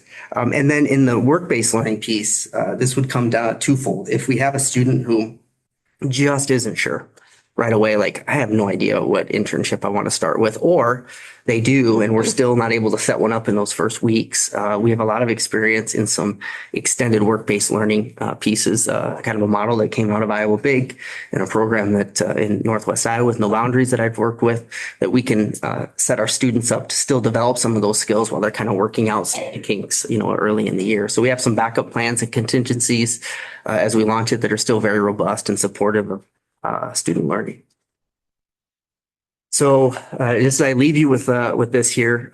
The founding group is amazing. It's educators, it's people with lots of work-based learning experience, and it's people who are just interested in this program. Our community support is there. Beth is a very, very solid SBO and has been a huge support in thinking through all of this. And we just have a great team. We have a great team that's excited to launch this, and I think we have the vision and passion to get it going, and hopefully we can equip others as needed as students find interest in being a part of a program like this. Thank you. Open it up to questions. Okay. Questions and comments from board members? When it comes to working with the employers, is it that do you have employers that have signed on the line and said, we're willing to offer work-based learning experiences? And is it students are expressing where their passion is and what they want to try, and then you make a match? Or are you promoting what the experiences are that you have available with employers who have expressed an interest? Yeah. So while we have employers, specifically locally, who are interested in it and have said that they will help, again, it comes back to what the students want. So in that first week, in that retreat piece, that's what we'll be working through. We have kind of these practice projects that get us a few weeks into the year. But the idea is that the directors will learn, where's the student from? What do they want to do? And they're going to help them in setting up those partnerships. And so again, just goes back to internships experience that we've had, in the past of setting up students with what they desire. Some of it is as well, we're going to equip the students with those skills to help set their own up as well and provide them with that support. So sometimes it may be the advisor, the director that's doing it, and other times it may be the student that they feel comfortable reaching out with that. So again, these aren't new things. We've done these before in the past, but it'd be hard to come up with, the 30 students may have 50 different things they want to do. And that's what it will start with every year, is what the kids desire, and then we'll help equip them from there. So. And then what about transportation? Yeah. So do the kids need transportation? Yep. So in year one, the first piece is that we want to make sure that students, if they can't drive, that we support them through grants and those kind of things with their local areas. We have some funds available that could support a kid if they, need some of those things, or kind of working with their own school district on some, MOU kind of things that would be there. But again, it's going to be based on where the kids are. We really in year one are also looking at students who would be at that, sophomore, junior, senior level, just because they can drive and go to those places. So that's a big piece to the personalization and support, as well as some students not going to be a big deal. Other students, it will be a big deal. And the directors will help them as we try to make sure that that works, because we don't want that to get in the way of any of this. I just want to make a comment. Yep. I had the privilege of working with Ryan for 9 years, so you're in very good hands, Sumner Fredericksburg. He did a lot at our last district with the No Boundaries. He's a visionary, and you're in really, really good hands, and he develops really solid teams. So I'm always impressed with the work that he does. So I appreciate it, Ryan. It's good to see you. You too. Still doing it for Iowa kids and connecting to business and work-based learning. It's a huge passion of his. So it's exciting to see this again and to see how you've gone to a whole nother. Well done. Thank you. Well done. Right. How many high school students are in Sumner Fredericksburg? Yeah, so we have just over 200 students that are there. Now, we're looking in the region of Sumner Fredericksburg, so the students could come in from other areas, but that's Right. Yeah, our district is just over 700, a little over 50. And so when you, it looks like you're looking to expand maybe through your AEA in year one and going beyond that in year two. How are you going to make your program known to students and other AEAs as you expand out? Yeah, so really, we don't want to be presumptive. So, even in the public forum process, it's a little bit unique because we never want to say we're approved. But, we have all of the marketing materials that we're going to be putting this out there here, really starting tomorrow, if approved, to be able to showcase this to families that may be interested in this. Obviously, locally, we have done a lot of that because of the public forum and some of the work that we've done. But as far as expanding beyond that, to support students who maybe want to be a part of it, that becomes a big part of the next couple of months of putting that out there and continuing then to have public forums, but much more focused, not on just what is the model, but what does that orientation process look like, and helping families to discern if they would like to, have their child be a part of this. And I can attest to the finance world of schools. I was in a meeting yesterday and I was already getting asked questions about it. So people in the finance world, their wheels are already kind of turning to see what opportunities are out there, and they're asking the questions, and that's always a plus. The finance world meaning SBOs or? Yes, SBOs. Yep. Yes. And that's a positive. I look at that as a positive because they're asking the questions, they're thinking outside the box. So the TLC money used for startup, is that to pay teachers coming on board? The directors and then the stipend positions. So currently the district has $500,000 of unused TLC. And we think that that's a really great investment into something like this. By year 3, if everything kind of moves as projected, the district itself would get paid back in those funds. But it's we just could really, looking at those dollars, thought that's the place to start because it's a startup, but we're a public school. So those are the funds that we're looking to leverage in that way. And your closest metro area is Laurel. Yeah. Yep. So it's 45 minutes away from Fredericksburg. So it's a bit of a distance with some of that. Yeah. So since we have the SBO here too, the finance was rated the lowest on the. I saw that, yes. Scale. Do you agree with that assessment? Yes and no. We have a very healthy TLC balance, as well as, I guess, I kind of pride our district because we have a very unique relationship with the administrative team, myself, and the board of directors. And we've maintained a very healthy unspent balance despite all of the challenges that we've faced in the past 5 to 6 years. So I guess I kind of pride myself and the administrative team in how we keep moving forward in a positive direction, even given the things that we've had in front of us.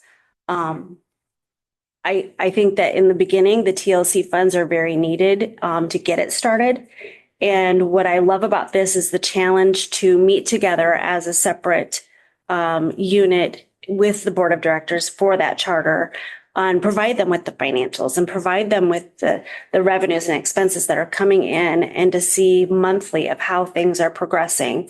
And we will do a line item budget just like we do with our regular public school district. So as far as keeping track of everything, that's not going to be an issue. It's just maintaining and keep looking at how everything's working with the expenses as opposed to what revenue we have generated. This would be, I think, an easy question. One of the questions I always ask is that when charters ask for a waiver or two, it's a bargaining thing. So what will students gain by not having offer and teach Yep. possibly, or the instructional hours? So the credits that we've offered really cover, if you would look at what we're gonna have as far as graduation requirements, it looks very similar to other schools. What the students are gaining out of it is that personalization, because as opposed to the district and the school having to invest in the full offer and teach of what we have available, we can invest in that each year into what the classes that they actually need for just that year. It's part of the overall requirements of what the state has, but it isn't something that we have to have year in, year out. So I think the best thing to say is the students gain an investment in the personalization of their learning. And if you take, I'm assuming there might be some teachers on staff who might be interested in. Yeah, as people have read about this, our phones were kind of blown up this morning, a little bit of, good luck and work. There's people that want to be a part of this and have that desire. And so, it isn't for everyone, but again, it doesn't have to be. There's unique pathways for teachers as well. So for some people, this is what they want to be a part of and others not. And obviously we're going to be looking to hire people up front who this is their vision and they've got experience to do that. So yeah, again, we'll have a competitive hiring process, but we feel really good that if nobody else shows interest other than the people that have, we're rock solid. And that feels really good. Barbara, I think you said that there was robust support. Yes, there was at the public forum meeting. Yes. I have no further questions. Other board members? So you said that the plans are kind of individualized for the student. I guess when does it happen? Because I'm thinking that, students are gonna commit and say they're going at some point, maybe in the previous semester or the fall or this summer leading up to school. And then, you have to have teachers hired and everything like that. Does it happen on day one of school or does it happen before school? Yeah. So I'm thinking school starts and you want to have like an individualized plan, right?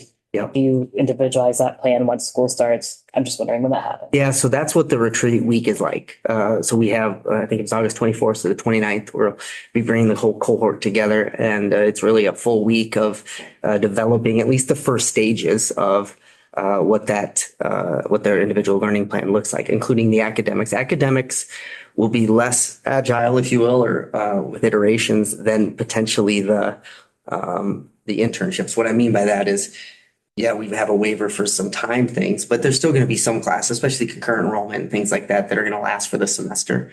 But that won't be brand new for kids. We're going to look at what credits they have and what kind of their next phase would be. So we feel pretty confident about that piece. The work-based learning piece is the one that we're not asking the kids. Some kids are going to say, this is what I want to do. And other kids are going to have no idea. And we're going to say, that's absolutely okay. Start with one thing. And then as each thing goes, that's the iterations of they reflect and they learn through that. And then it helps develop the next piece. So we think in that first week, we can get enough on those individual learning plans to get them started. There will also be orientations. Our hope is if we have the 30 students identified, or we have enough that are coming in, we'd have a deadline of, maybe it's June 15th or something that we need to have applications in. And then we do the lottery so that we could have, kind of like when you go to college, some family orientation time, as well, to get them thinking. And that individual learning plan is going to be part of that, to support them to say, hey, when we come for this week, this is the work that we're going to start with. And they can start having that conversation as a family about what, those pieces might be before they get going.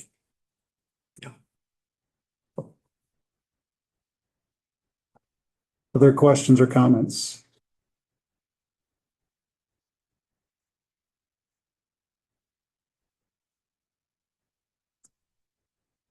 The recommendation of the department is to approve authorization of Future Frontiers without conditions as per the recommendation summary.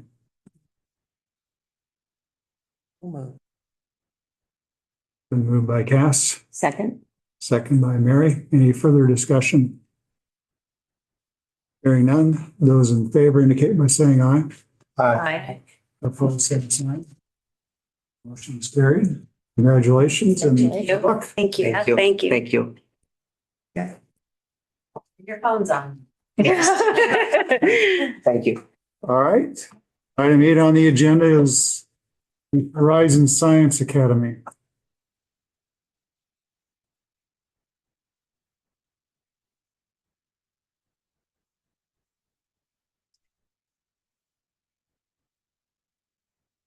On in. Good to see you. And let's see. Presenters can go ahead and sit here.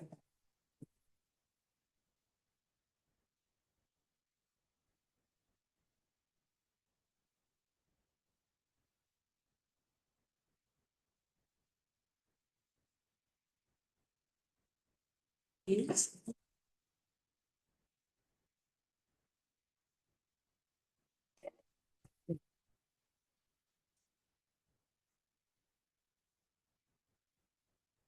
I do not.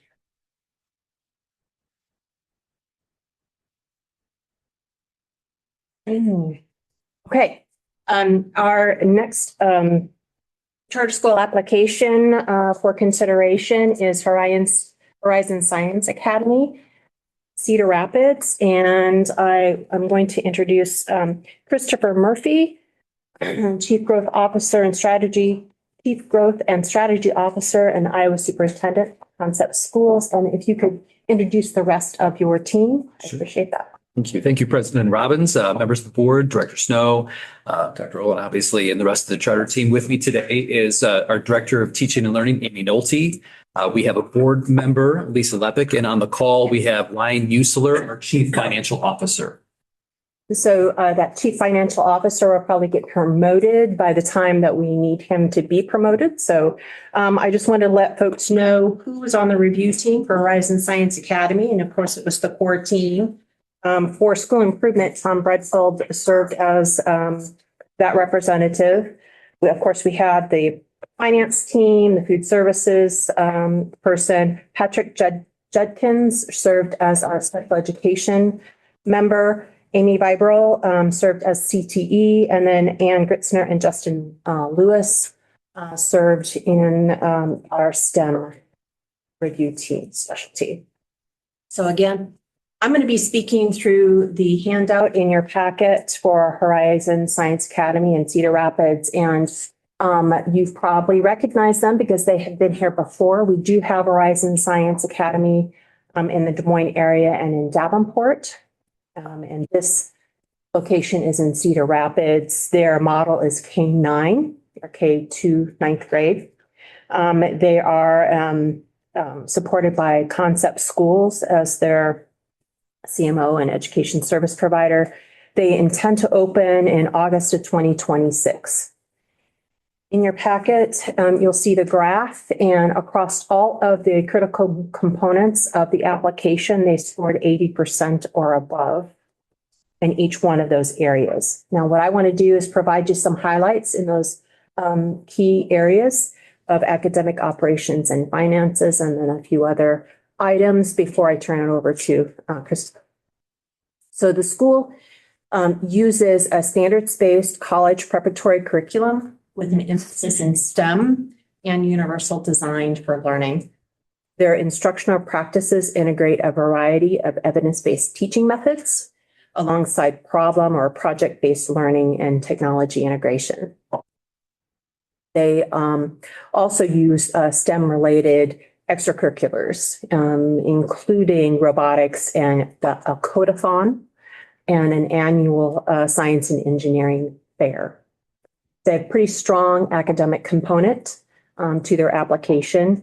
For their operations plan, their founding group includes expertise from an experienced Iowa-based director of teaching and learning and from the National Charter Management Organization, Concept Schools. So they have that backing from that CMO. And as I said before, they have existing charters here in Iowa and across 7 states as well. The application does have a robust and clear professional development plan, including an annual governing board retreat, as well as tuition reimbursement for teachers pursuing further education. Their financial plan is sound. Concept Schools will provide them a zero interest loan for their opening costs. They also intend to use their own charter school program grant and apply for Iowa's new charter school program grant. They presented a very clear and sustainable budget that you can see on the backside of the handout that has them in surplus all across all 5 years. Their innovative model is really focused on STEM, with STEM certification for students and career and technical education programs like Project Lead the Way. Also, Concept has a Concept Young Scholars program that is designed to improve students' academic success and prepare them for college and beyond. And they also have a readiness program which starts in middle school that prepares students for college. They did some community outreach with the Cedar Rapids Mayor Tiffany O'Donnell and representatives from the Catherine McCauley Center, and they plan to do future outreach in the Cedar Rapids area through community surveys, open meetings, focus groups, and so on. They did request a waiver for Offer and Teach. And just a reminder that they are supported by a CMO, so their financial plan is supported in that way. And also, we did request some additional information, which is on the cover sheet on the back side of the title page, mostly as an updated 5-year budget. We had some questions there, and they did update that within the budget section, so that should be clear. And then just wanted to make sure, as they are phasing in their grades, that they meet the Offer and Teach requirements in 9th grade. And so they did clarify that. So the reviewer team did recommend approval of this application to be a charter school in Iowa. And I'm going to turn this over to Christopher to present Horizon Science Academy in Cedar Rapids. Thank you for the introduction. Thank you, members, again. This is actually the third time we've been here. It's been 4 years, and I appreciate seeing some of the same faces, similar faces. Horizon Science Academy Cedar Rapids will join 2 additional schools within Iowa with a very similar focus, which you see our mission behind. All of the Concept Network schools across the Midwest have a focus on STEM education and college preparation and career preparation. To start with our elementary model, we really do focus on developing the love for science, the love for inquiry, and really developing that interest in thinking and asking questions and being very collaborative with one another. And this then transition as students get older and grade up, and we add grades into middle and high school, that we then do transition more into college preparation, which will offer pathways for college pathways for different engineering classes, perhaps for education, biomedical engineering. These are all pathways we have in our high schools across our network. We'll work with our board, we'll work with our community to determine what is the best sort of pathways that we will offer for our students. These will meet state requirements. These then offer our students these opportunities to gain some real world experience before they leave for that university, to make sure that that pathway is the right one for them at a younger age in a safer space where they can be challenged and make changes at a low risk environment. Our model is very similar to the other schools as well. We will start with the kindergarten through 5th grade class. Our sizes are small by design. So when we're looking for our families and communicating with our families, we always ask the question, we answer that question, well, why you? Why would we want to go to your school? Our kindergarten classes are capped at 20 students, and we will have a secondary professional aide in that class to help support with teaching and learning. Our regular classrooms from 1st grade through 5th will be capped at 25 students. Again, that small class size is really important to us as a model, so that way our teachers have the opportunity to meet their students truly, to understand their needs, but then also to meet the families. That is a real critical component to our model. We have many opportunities for our teachers to communicate with families. We doubled our days just this year for parent-teacher conferences to make sure that there are opportunities for families to get into the building. Our teachers also conduct home visits at the start of the school year to meet families where they're at, to truly understand and develop a meaningful relationship with them. And we really focus on those relationships throughout the year, bringing them into the schools, making experiences very meaningful for the families, so that way they can take part in that child's education. Our families are looking for that science and math background. We have doubled up on the math components as well. Our class day is a little longer than the traditional public schools in all of the communities in which we're in. Our school year is a little longer than all of the traditional public schools within the communities that we're in as well. We believe, and research shows too, that the longer students are in school, they just have more opportunities to be engaged in learning and their scores will improve. Our records show that as well across our model, and it's something we're very excited to bring to Cedar Rapids. As we move in and we grow into our second charter term, moving down the road as we have high school programming, we will offer dual college credit programs, all the AP classes that we can. Again, we'll look at the community, we'll look with our board, we'll work with our student interest to decide which AP courses we do want to offer. But we really do believe in providing high levels of rigor at that high school level as well. Like all charter schools, like you're aware, all students are welcome to enroll regardless of their zip code, regardless of their background or experience. From an academic standpoint, we believe that Cedar Rapids is ripe for an additional school, one that's focused on STEM education and college preparation. Cedar Rapids is the second largest Iowa school district. There's nearly 15,000 students in that area that are between the K age, kindergarten through 12th grade. Their Iowa State performance has not been strong of late, and it is an area of need. And specifically, the community that we're looking at is just the directly the east, the southeast component of Cedar Rapids area. Many of those elementary schools are identified as high priority or needs improvement. All of the middle and all of the high schools have been recognized as these areas of need and high improvement as well. When we're considering about the ideas of choice and we're thinking about why our families are interested in these school areas, Cedar Rapids is already craving choice. They're already looking for additional opportunities. Of those 15,000 some odd school-age children, this year alone, almost 4,600 students are enrolled elsewhere than a Cedar Rapids public school. About half of those students are enrolled in a neighboring district through the open enrollment program, and about 2,300 students are enrolled in the ESA program. So not only will we provide a free and public tuition-free option for those families, it's also one that's closer to home. It's one that they might be looking for. It's at STEM focused. It's a small classroom environment in a school setting that we really establish a relationship with the families, and we listen to our families and we develop that trust and relationship with them. We do want to provide that option for those families, and the demand is very clearly there. You approved 2 charters that opened this year in the community, and those 2 schools already exceeded their year 1 enrollment plans. I met a family just at the condition of state address just the other night at the Capitol. There are families that are already asking me about how do we enroll our 4th graders. So there are families that are very excited to find this new option within Cedar Rapids. Our school will be small comparatively. We don't expect that our enrollment plan will take away too many students from the traditional model. We want to be respectful of the Cedar Rapids Community School District. However, we want to really make sure that our option is best for our families. This is about the families and our kids. We want to make sure that they have those choices that are available to them. We also understand too that in Cedar Rapids, the chronic absenteeism is very high. It's one of the mission directions from our board member here as well, that she's very concerned with students not being in school. Those rates, 36%, are very high in Cedar Rapids, well above the state average. Across our organization and our school, our absentee rates are much lower than that. And we do firmly believe that we have strong levers to ensure kids are there.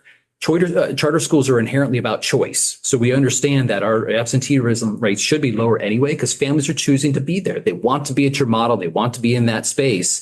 And so we will attract those families that want to be in our school. They're looking forward to that science. They're looking forward to that math. They're looking for those extracurricular activities that are aligned with academics. And those relationships and those family partnerships that we develop, we know does add to keeping kids in school. We also have a number of early warning systems working with our administrative team. We have a strong data tracking team in-house to make sure that we're connecting with families. We're monitoring those absenteeism rates, whether they are unexcused or excused absences. We're continuously communicating with families and our local area agencies to make sure that we're providing supports for those kids to keep them engaged in these safe spaces, in these public schools where we want them to be. In terms of our model, Horizon Science Academy will be part of Concept Schools. It is a charter management organization. I work for this group. It is a nonprofit group that is based in Illinois. We do support over 40 schools. Cedar Rapids would in fact be the 44th campus across our network. They vary in age grades that they focus on. We have some elementary schools that are K-3. We have some K-5. We have some K-12 buildings. Just like we have here in Des Moines, we have a K-12 charter, a large campus just on the north side of town. Our Davenport campus opened up as K-6. This will be K-5. So in our central office, we have over 80 full-time employees that focus on financial operations, academic directorship, and all sorts of supports that can be provided to that school. More importantly, for Iowa, in the past year, we have done a great job at developing our own regional team to provide more direct and Iowa-focused supports. Amy being that first regional employee that oversees and supports the teaching and learning for our Des Moines campus, Davenport, and would be Cedar Rapids as well. Just last week, we posted a position for a director of external affairs. This person would be challenged with developing relationships with the community, focused on enrollment, marketing, philanthropy, advocacy work, really just being outside a forward-facing person that could support the charter sector, but more importantly, our schools as well, and developing those great business relationships and community relationships that charter schools really require to thrive. So we really do leverage that regional component, and that is far more important to us than that national landscape, what a CMO can be. Across our organization, though, however, we do provide some really great opportunities. You heard earlier from Dr. Olin that we provide some opportunities like Codathon or STEMCon. These are national organizational competitions that all of our students from across the network can participate in. And we'll do this in the spring. There'll be thousands of students come together at right outside Rosemont Horizon, that area in the Schaumburg area. They all compete. We have all these kids from all these different schools working on these different Codathon experiences. I was even in a school just earlier, it was yesterday, in fact, where students were dropping off their applications for Codathon. It's a coding competition. These are third graders. These are fourth grade students really excited about computer technology, and they're running into school with their packet in hand, forgetting their lunch in school, in the car, just really excited to be a part of this. And this is the opportunity that we bring to our schools and to our communities, and one that we look forward to bringing to Cedar Rapids as well. Academically, we were extremely strong. For every 1 year that a student is enrolled in our schools, they grow academically by 1.2 years. We credit that to not only the time that they're in the school, but also the rigor and the relationships and what we do through our multi-tiered systems of support and intervention system that is available to all students, something that our Director Nolte will be in charge of and responsible for. This is an opportunity where we look at the students' growth rates. We look at their benchmark scores 3 times a year. We change instruction. We put them in guided interventions led by professionals and specialized teachers to really build their understandings and kind of fill in any academic gaps that students may have in the class. We do that academically. We will do that behaviorally as well. That's that multi-side of those tiers. We will be hiring a social work / guidance counselor to support students as well. That person at our Cedar Rapids campus, as well as Des Moines and Davenport, will be charged with working with our students on a behavioral side, monitoring academics in terms of their attendance rates, referral rates, suspension rates, monitoring those things, developing peer groups to make sure that social skills are supported as well. We always are going to communicate with our families, and this is well before we get into the IEP and special education process. All students will have access to these additional resources and supports. So it's something that we really believe in, that whole child structural improvements, and it turns into very, very high rates of graduation once we build our schools and grow.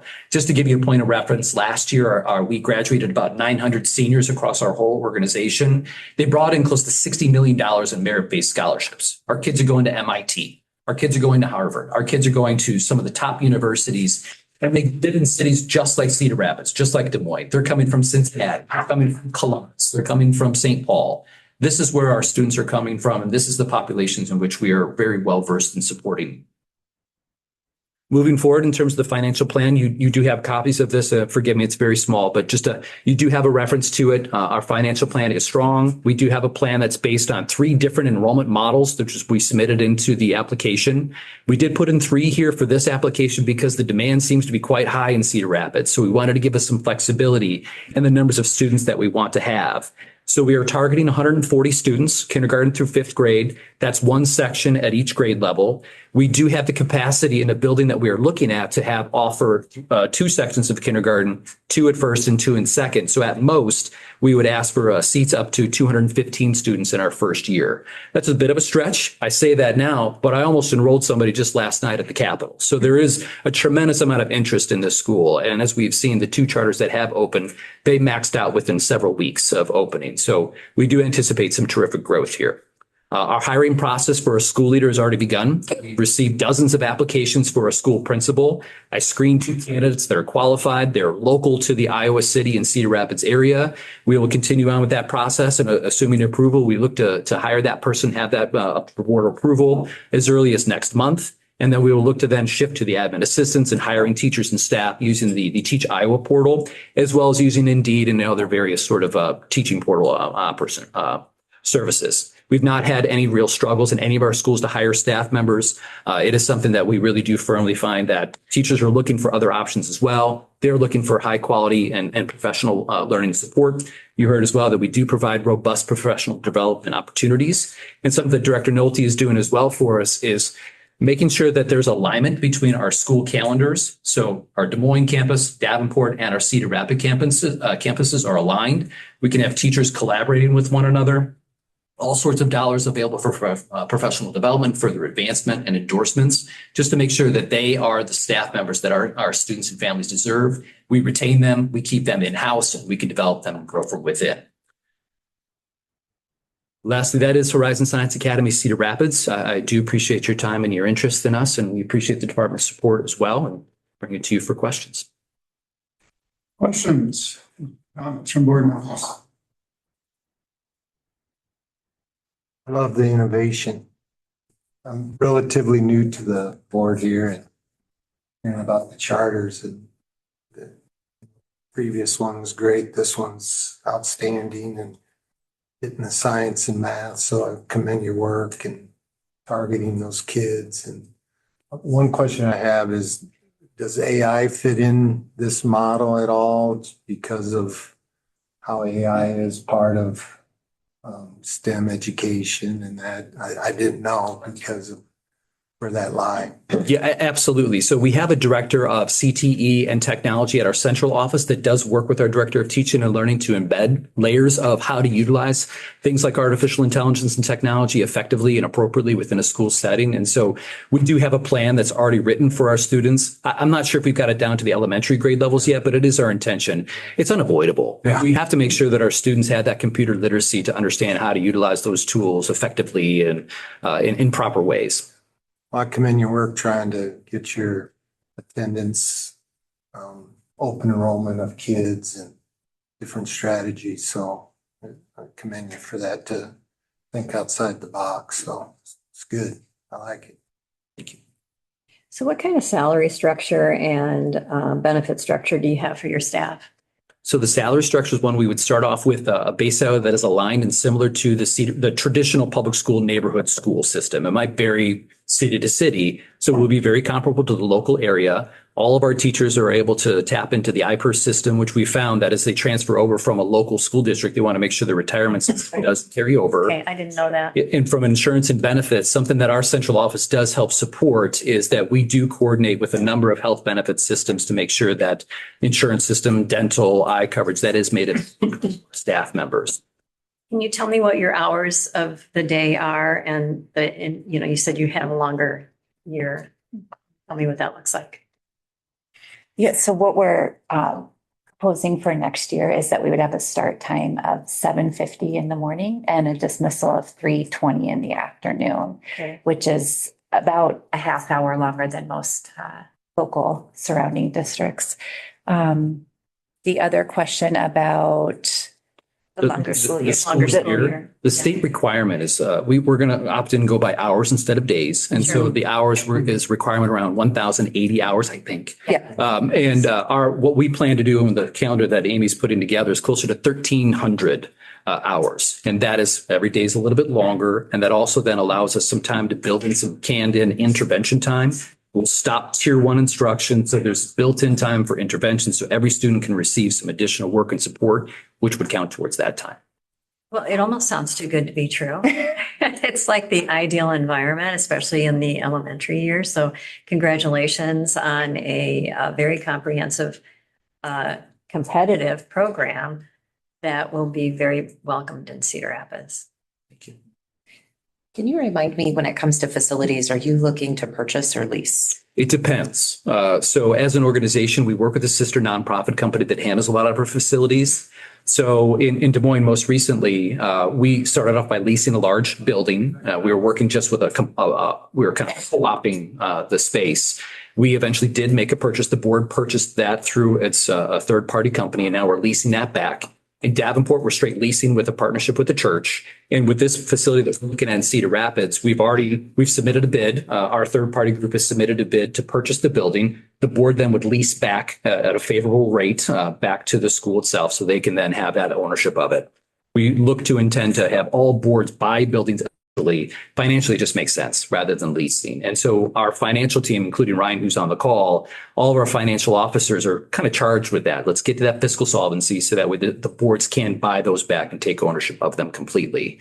In Des Moines, most recently, we did purchase the entire Franklin building just on the north side of town, by Urbandale. We're acting as a project management company as well, in a way. So we're leasing out to several tenants. We have several events that still happen at that building, and that all then turns into revenue that we can then support the future improvements of that building. The Horizon Academy, I know a couple parents who have kids, and one in Des Moines, and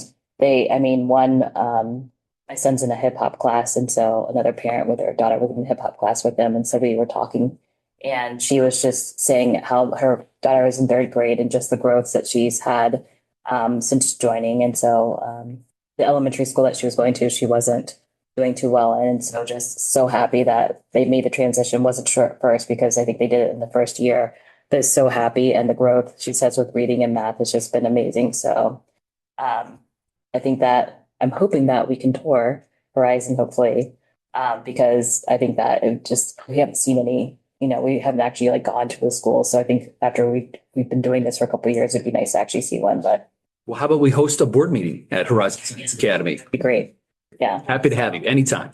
And I know that you guys do. So Franklin, so that high school, my daughter performed the Nutcracker there. So I saw the space and I was like, oh, okay, this is where it is. That's cool. So I like to hear that you guys are actually really involved in the community and kind of holding events there and things like that, as well as having the school there. So that's pretty cool. So thank you. Yeah, your application is very well done. I do like the extended hours. I've seen examples across the state where what is the minimum hours we have to attain? 10. Yeah. Unfortunately, some educators and some parents go, well, what do we have to do as a minimum? And but so you guys are going beyond the minimum as far as hours. That's encouraging. So one thing that was kind of hanging there for me is the public forum. Yes, there was a public forum. And I'll let you speak to it. Go ahead. I can say that there was a third one that we've conducted, and this was by far and away the most attended by the public that we've ever had. Again, speaking to the interest, there were over 20 different people that were in attendance, not including the staff. So maybe there's 22. We'll include Kyle as well. But there were a number of interested families. The questions that we received, the comments that we received were all favorable. They were just seeking to understand. They were curious. These were family members that just wanted to know, how can this be an option for me?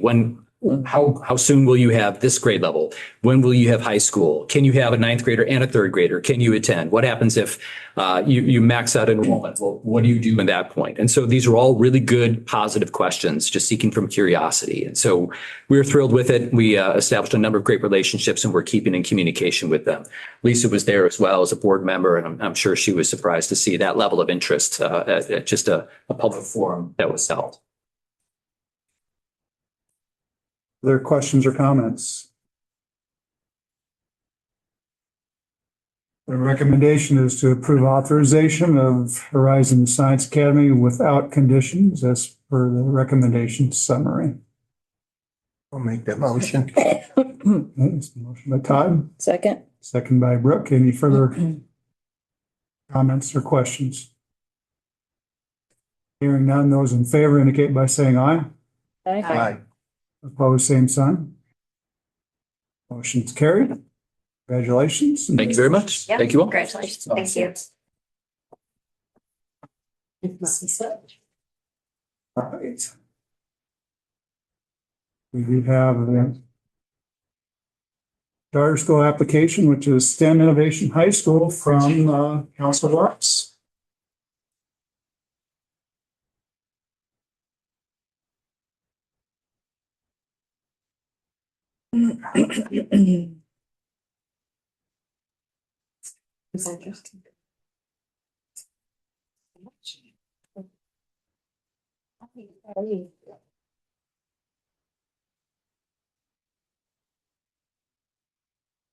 Okay, our final application is STEM Innovation High School out of Council Bluffs. And I'm joined here by Vicki Morello, Superintendent of Council Bluffs Community School District. And I'm going to have you go ahead and introduce the entirety of your team, and then we'll get started. Great, thank you.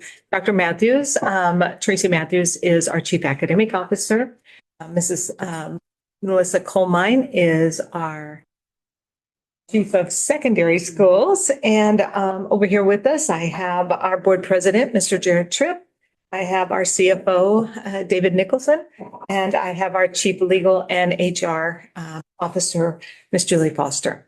So thank you for allowing us to be here today. Okay, great. I just wanted to share with you who the reviewers were for this application. So of course, we had our core team, our finance team, our food services person. The school representative on the team was Andrea Danker. Special education was Ivan Gentry.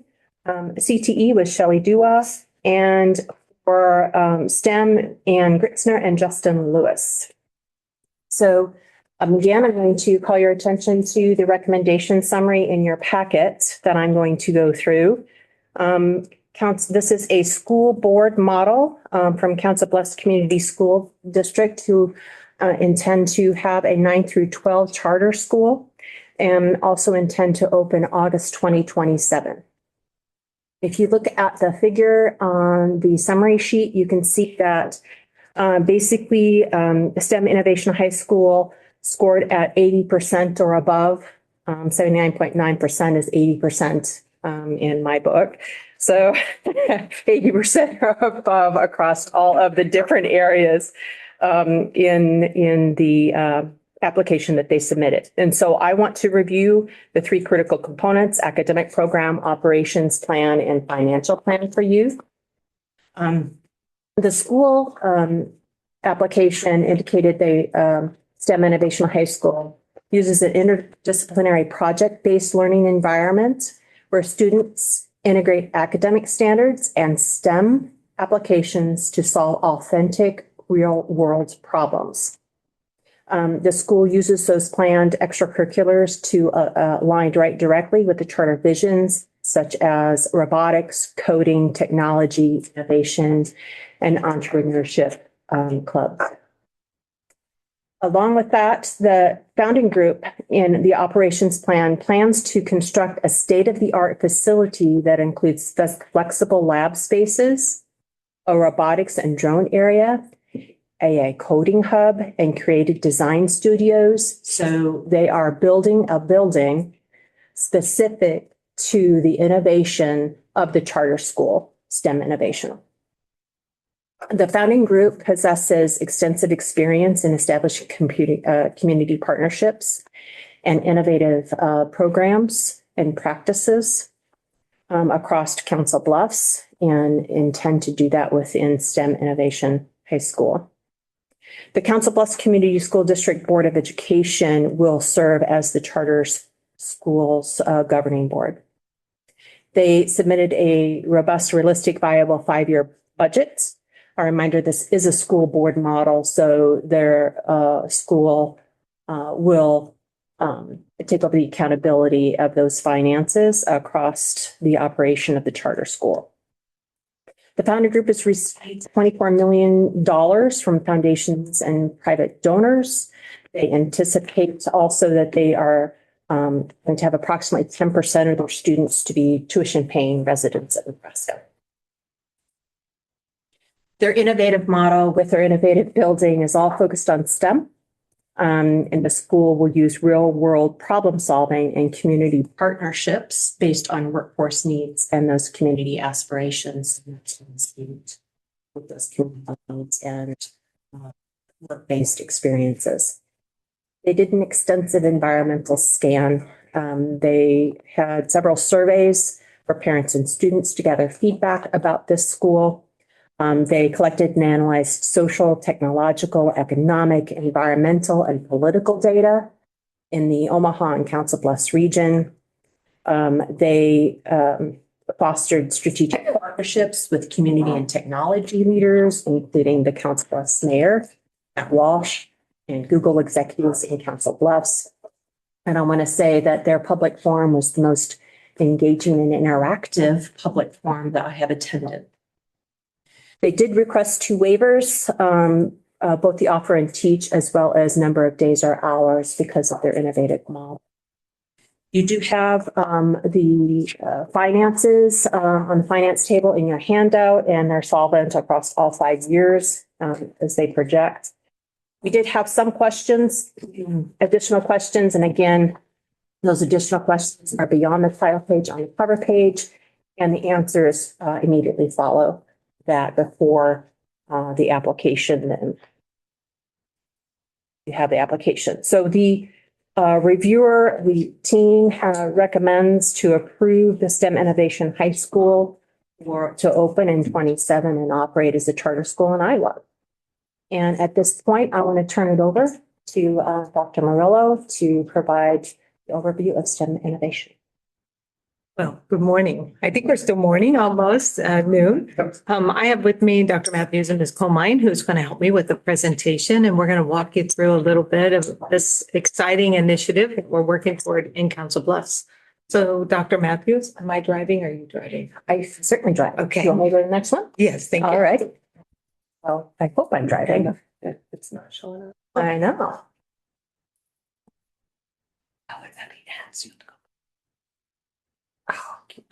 There we go. That's it. All right. There's My our apologies case for that. I'll go ahead. Is that all right? You Okay.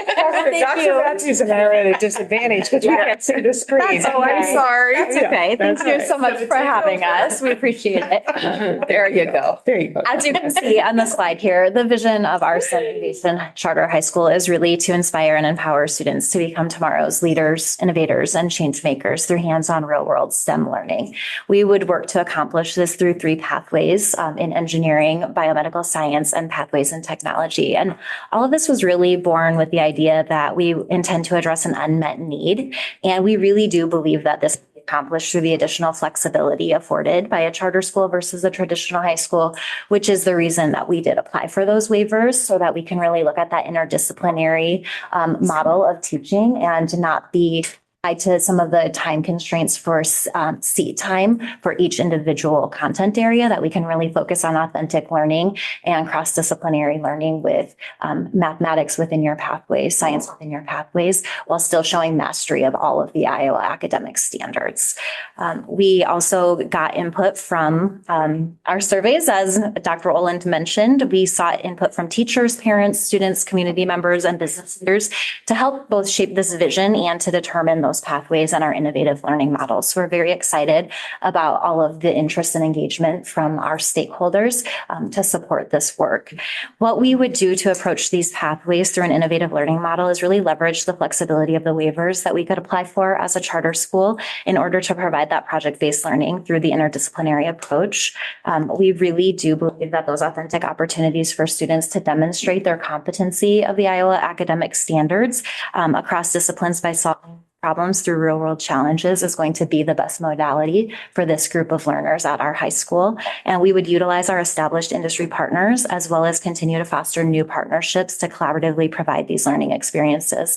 That will be part of the planning year, is to continue to engage in stakeholder input to fully develop the curriculum around these pathways. So we're very excited about the opportunity to provide those unique learning experiences through that academic approach. I will turn it over to Ms. Colmine to talk about operational highlights. Thank you, Dr. Matthews. And now for our operational highlights.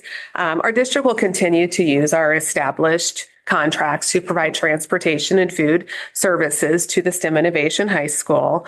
Transportation will be provided through First Student. We use buses and vans to meet all state safety, inspection, driver training, and distance requirements. Service will be provided between the two district comprehensive high schools and the STEM Innovation High School. And we will also continue to provide additional transportation for post-secondary and work-based learning experiences. There is also going to be ample on-site parking for students and families who choose to use their personal vehicles. And so we've already kind of taken a look at the land, the building, the sites, and all that parking that would be available. We will also continue to participate in the national school breakfast and lunch programs to ensure that we can consistently provide nutritious meals to our students. The district will seek inclusion in the community eligibility provision. And if we are not eligible for that, we will provide free reduced price meals to our students within full compliance of the federal and state regulations under district nutrition oversight. And so we already have a plan for that CEP and know what we need to do in case we're not able to jump on board with that. We're aware of all of the different months and the deadlines and the timelines for making sure that that happens. The school will be governed by a very experienced board of directors. Thank you again, President Tripp, for being here. And we know, as well as you know, that they serve as the legally responsible body for financial oversight, accountability, and transparency. The board establishes policy, approves budgets, and evaluates leadership, while the day-to-day operations are managed by an experienced superintendent and an experienced administrative team. Open meetings, regular audits, and compliance with state law will ensure that we are responsible stewards of public funds and have accountability to our students, our family, and our community. And then finally, the STEM Innovation High School, we are so excited about this, will be located in a new purpose-built facility within the River's Edge development in Council Bluffs. This prominent riverfront location offers a strong metro area visibility and positions the school not just as a neighborhood STEM school, but a regional STEM hub that reflects our mission of innovation, collaboration, and future-ready learning. Dr. Mello. So I have the fun part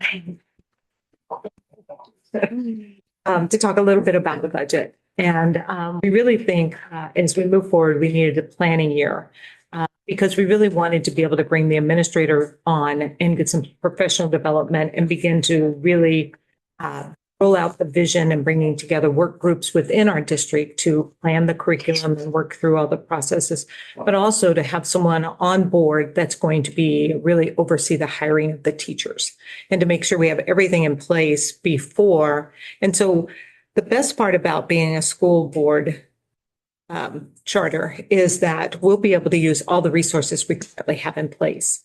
So our SBO, our HR department, and be able to really reach out our curriculum teams, our supervisors of schools, and really embrace the I guess the connections and the experiences. Before I go through that, I would like to talk about our school board too. Our school board has really become learners of education. And one thing I really appreciate is not only do they attend like IASB and those, but we do a summer retreat. And I know that governance of a charter school is going to be different, a little different for the school board. So we have a summer retreat that we'll plan and bring in and do training and bring our school board up to speed of what that will look like to kind of have a school district and then our charter school. And how do we blend some together and how do they stay separate? So those are kind of some of the pieces that we are working through. And that's the planning year. It gives us time to get everything in place and really setting up the good framework and structure and get our theory of action and really embedded into the work. So as you see in year one, that is our planning year. That includes professional development, plus the hiring of our administrator to be able to come in and get on board and help kind of champion and chair this. We have not posted that position yet. It'll be something that we would post if approved today. And then once we go back to our school board and move forward. In year two, you can see that we are looking to open in year two with only 9th and 10th grade. So we'll start small and grow it each year. So then the third year, we'll have 9, 10, 11. And then the fourth year, if you count the planning, we will have a full in our first graduating class. And I really believe it's important for us to start small and to grow it, to ensure that everything that we have planned and foresee and to make this a world-class school, that we have the opportunity to make that happen and do that in order. Instead of trying to figure it out as the ball's rolling, we really want to stand it up. And so you can see there is, you may wonder about some of the revenue and how we have a net surplus, because once a school stands up, it will be off of enrollment that we have in place, just like we do with our regular schools.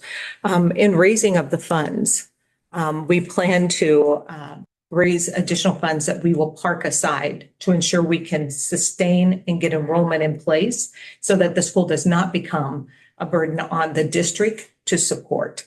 So we still want it to be self-sufficient, and we still want that to be in place. We did something of a model like this when we built the Early Learning Center. Some of you may have been here when I came to present on that. We did build that. We had land, the district owned this land. We had land and we raised 17 million and built a school, an early learning center that's 4 years old.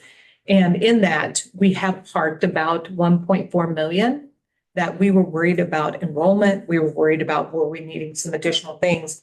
And so of the money that was raised, we were able to put it in a quasi endowment, and it is growing interest. It will always be there to support that early learning center so that it never becomes a burden upon the district if enrollment should drop or if something should happen. It's kind of the same financial planning that we want to do for the charter school. We're going to place it on the budget in case, let's say we open up 9-10 and we don't hit 200 students that want to attend. Or let's say that there's still some things that need to be added that we didn't quite get done with the construction. Purchasing of the land, you may wonder about that. We are working with the city. The city does own the land. The land is right there on the river front. It is an amazing place. It is going to be an amazing Midwest STEM Innovation High School. We did visit different areas to look at STEM schools. We didn't find anything of what we're envisioning. We still don't have all of those plans worked out of what we're envisioning, but Dr. Matthews seems to have a really good thought, and Ms. Colmine. But we'll purchase the land from the city. We are in the process. We had to have it appraised. The Corps of Engineer will have to give us approval to build there. It is not down on the river, but it sets up. If you've ever been in that area of Council Bluffs, you know that we have a river edge building and then a large parking lot behind. It does have a full circle around, so we will have egress. Safety will be in place as we move around there. So we'll purchase the land. We do have an architect hired. We do have I'm trying to think of a CMAR in place. And so we are just currently raising the funds and continuing to work with. The amazing thing about Council Bluffs and the metropolitan area of Omaha is that the Omaha foundations are investing in Council Bluffs. And that makes a world of difference. When we built the Early Learning Center, I was really pleased to see Susie Buffett, who is a champion of early learning, give us $1 million. And many of the large donations of $1 million or more came from the Omaha side. We have a great interest in those waiting to see the application get approved and the land to get bought so that we can then, or purchase, so we can then begin to really finish our fundraising and get all of that in place. It is our goal to have the fundraising done and completed by May 1st. Vicki, what's your goal for fundraising? 35 million. Yes. And it's amazing. I have some great community members that have really great relationships with those in the community that can pick up the phone and make a call. And we find ourselves either sitting in a boardroom. We've even found ourselves on just a phone conversation, and I received a large donation this week. So it is pretty spectacular to see how they care about this, how they want to see the future, and our students have these opportunities. We are understanding that if we did purchase seats, allow some Nebraska students to purchase seats at the school, that we would not get the categoricals to support for that. So we are taking that also into consideration. We purchase seats on the Omaha side. We have a zoo academy at the Omaha Zoo where our students are able to go there and learn. And then also at University of Nebraska Medical Center, we purchase seats there for them to be in the health science program. So there's a lot of back and forth. And our community has really started to see us as a metropolitan area and not you're on this side of the river and you're on this, but we've really started to come together. Thank you. Oh, sorry. Questions, comments? I was really impressed with your application. Yeah, it's a wonderful program in a wonderful area of the state, as you said, especially as you continue to expand into that metropolitan census tract instead of the other side of the river and this side. So congratulations, and $24 million to start is a very envious position to be in. Right, Dave? I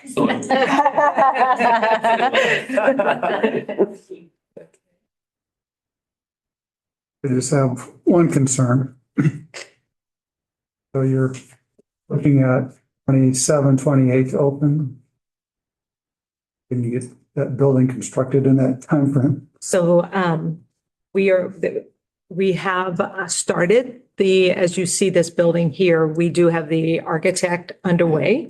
And the CMAR is guiding that. We haven't gone out to bid yet. We have the Corps of Engineers standing, kind of waiting. They're ready to go. But it was important to us to get the approval and support of the state before we could move forward. And so everything, if we get approval today and purchase of the land with the city by February, we will be, as long as we start by March 1st, we're rolling. If not, it could push us back another 6 months. And so we are on a tight timeline right now. But we do have all of the pieces in place. It's just open the gates and let the horses run.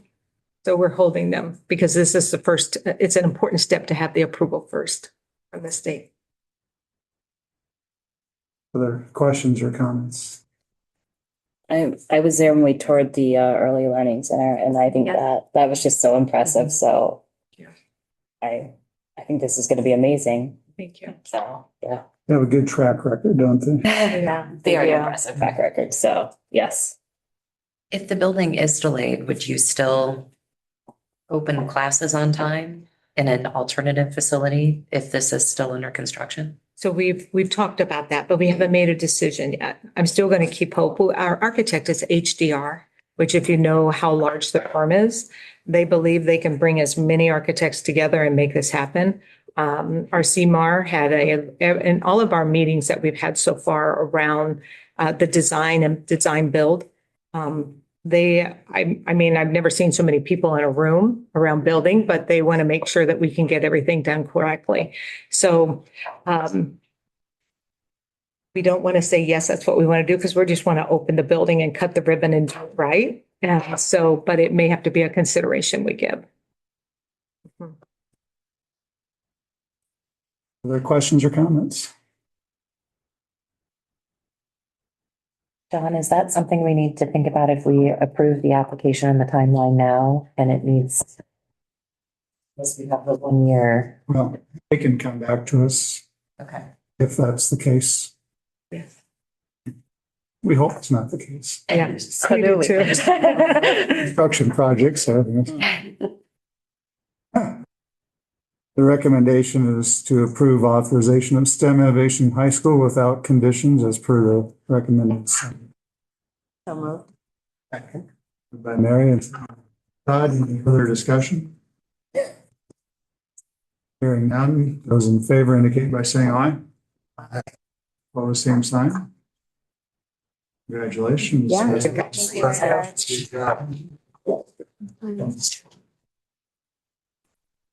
All right. We have lunch here. We'll break till 12:30 for lunch. Application, we have Tina and Eric with us. Okay, very good. Good afternoon. I'm Tina Whaler, Pre-K-12 Division Administrator, and I'm with Eric Heights, who is a school improvement administrative consultant. And we are bringing before you 3 independent accrediting agencies for your consideration. And as you said, we're going to start with Apple, and I'm going to let Eric give an overview. Hey, thank you, and thank you for this opportunity to be able to talk to you. Currently, we have Apple's accrediting agency has applied to become an accrediting, or excuse me, applied to become an approved independent accreditor in the state of Iowa. Iowa Code Section 25611, subsection 16 grants authority to the state board to maintain a list of approved independent accrediting agencies. And currently we have 9 accrediting agencies in the state. The approval process included an application that was reviewed by 2 readers. Each individual read all applications and utilized a scoring matrix aligned to the application. After individual readers reviewed and scored each application independently, readers discussed the application and came to consensus on the applicant's score. Couple items that we wanted to point out noteworthy regarding the application was they provided a detailed description of the accreditation process. They had standards that address foundational philosophies, governance, child well-being, physical environment, resources, relationship, and experiences learning. The accreditation process included an application, portfolio, and verification visit, and that was for the individual schools that applied to them. And the agency currently accredits 807 schools within the U.S. Currently, we asked them, and they are not working with any schools in the state of Iowa. Based on the review of the matrix, they scored a 94 out of 103, which is in the recommended section. And so what we're doing is, since Apple received a consensus score of 94 across the required components in the application, it is recommended that the state board approve the Apple application to accredit Iowa non-public schools. It's stated in Iowa Code 2561160. Questions or comments concerning Apple Independent? And we have online, we should have potentially 2 individuals, Henry and Glenn from Apple Accrediting. They're online and they would be available if you have questions for them.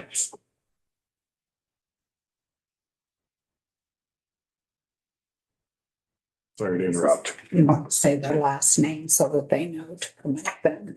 It'd be Henry McCorkle and Glenn Mort.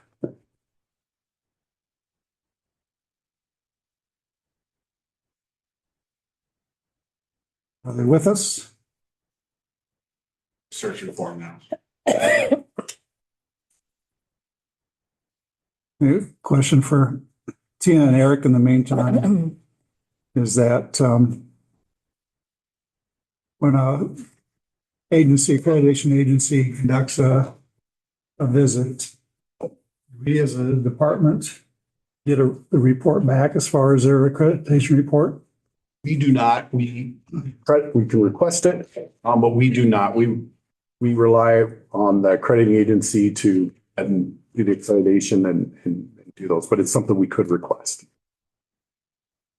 Is there a reason why we don't request it?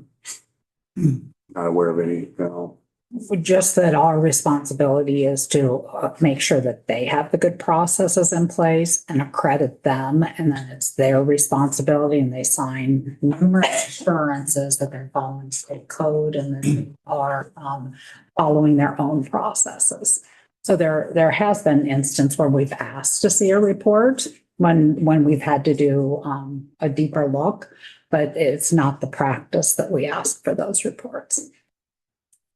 How do we know if they're in violation of any of the state standards? At this point, we rely on them. However, we are asking for a report from the accrediting agencies to say what we're not compliance items. And last year was our first year to ask that of the schools or of the accrediting agencies, and they had none. And our plan is that will be incorporated then into that non-compliance report that we present to the state board in the fall. That's where I was going next is I said those broken out by public and non-public and charters. I'd find maybe unusual where there would be no such schools without any areas of concern violations. You have to find a perfect school, Yeah. except for Todd's. Yeah. Right. And We Cedar do Rapids. work really closely with them, especially if any type of complaint comes into us. We do work with them on that and how they were processing, making sure that we know what the outcome was. Did you say current, I didn't mean to interrupt you, John. Go ahead. Did you say they currently are not an accrediting agency for any of the non-publics here in the state of Iowa? So they're anticipating that they may be participating in that activity moving forward. They're just putting it out there. Right. Okay. Yep. And if they are accredited, we do ask them to meet with us quarterly to do meetings so that we just make sure that they're very aware of what their responsibilities are. Okay. I don't know that they're on. I don't know either. Can you see them on? Give me their names again, Eric. Yep. Got there and look for them. Yep.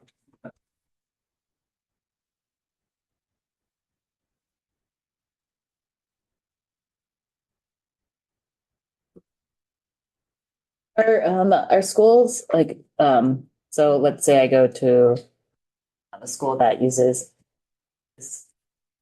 an entity that's not the Department for Accreditation.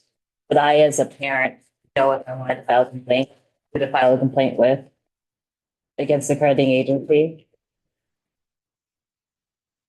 That makes sense? Against the school or against an accrediting agency?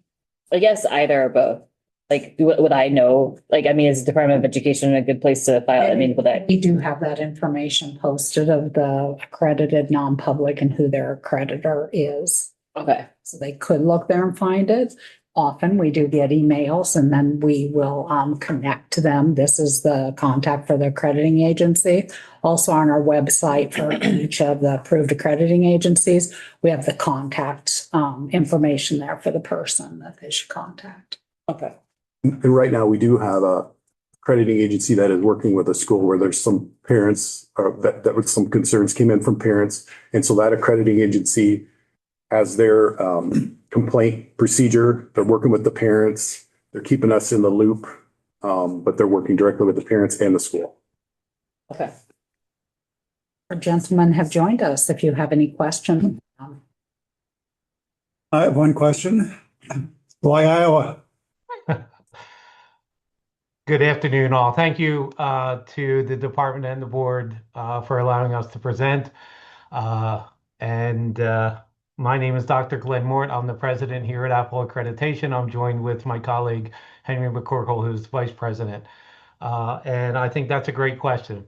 And there's a couple answers to that. We are currently working with a group of schools. By the way, we are based in the southeastern part of the country. We're down here in Florida, but we are working with a group of schools that are looking to expand across the nation. So they have given us a list of states that they would like us to become approved in, so that if they do move forward with their expansion plans, we would already have the approval in place. So we've been in business since 1988, accrediting both pre-K schools and K-12 schools. And Iowa is actually close to my heart. I had actually adopted my teenage son who came from Iowa. So it's a state that's near and dear to my heart.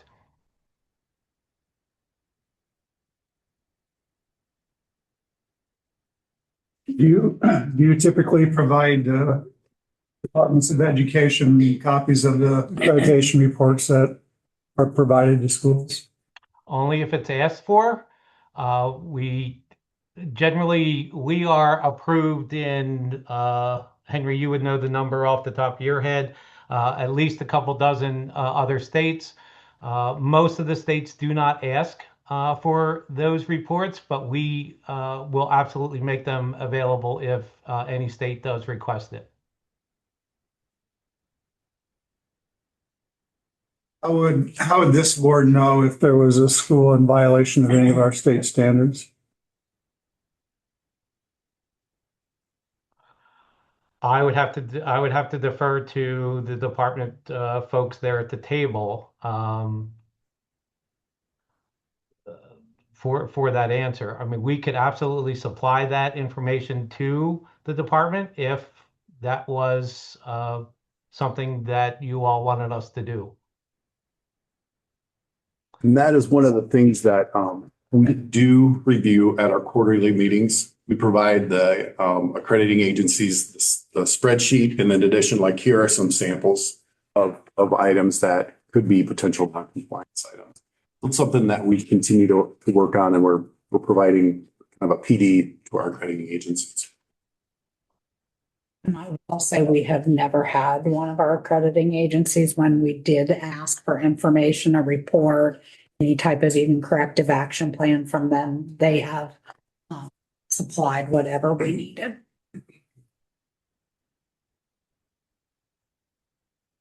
So approximately how many schools do you presently accredit? We are at 936 schools with about 135 in the Kennedy stage. So we're probably just over, 1,000, 1,100 schools total.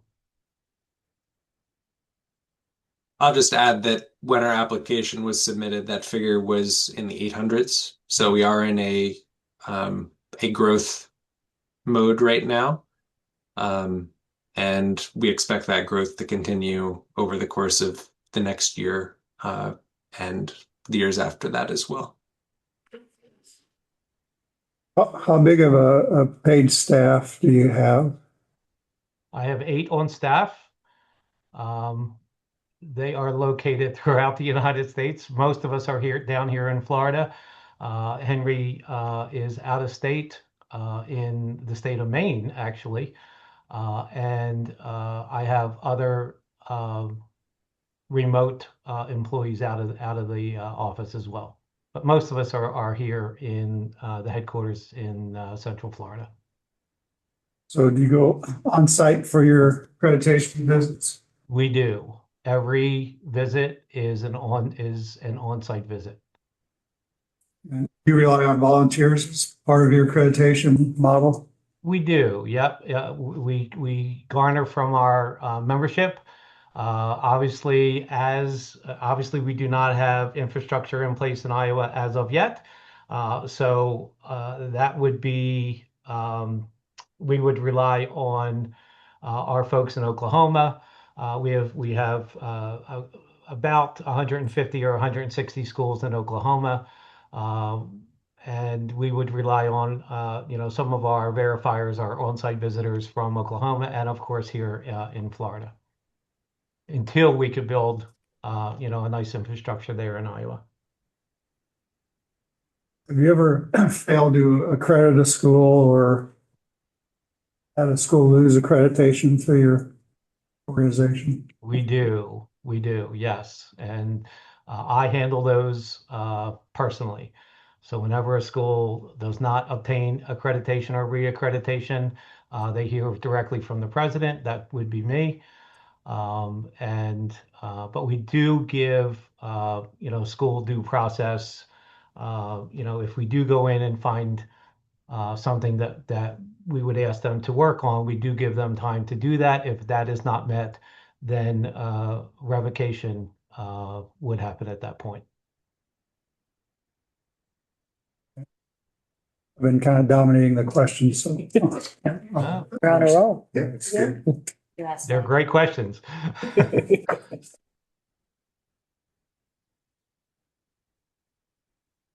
other questions or comments?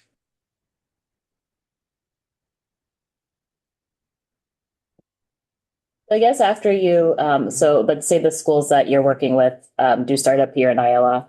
How soon after they start up here in Iowa would you do an accreditation?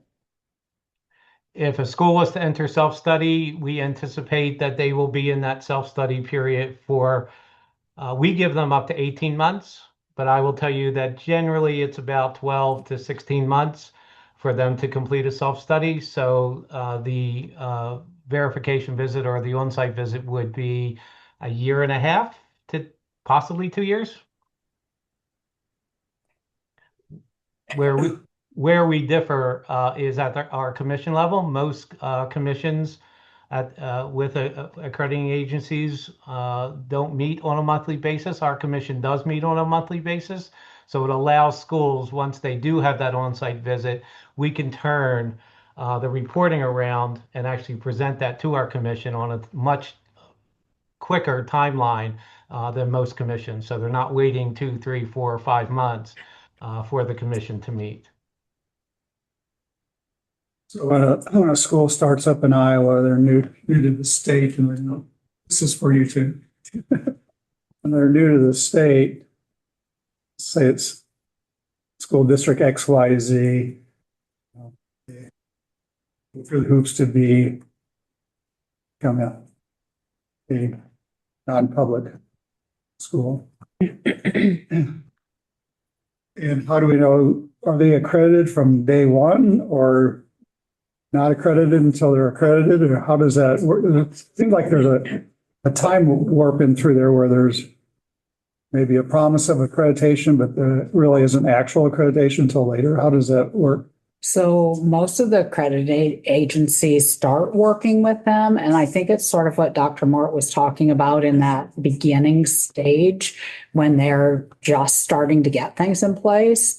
And then they don't get full accreditation until they get through that exploration phase. But from what we have seen, they're working very closely with them. And I think this accrediting agency, like they said, maybe even more so than some of the others, that they are checking in regularly. But until the accrediting agency tells us they are meeting standards, they are now accredited, they are not added to our accredited list.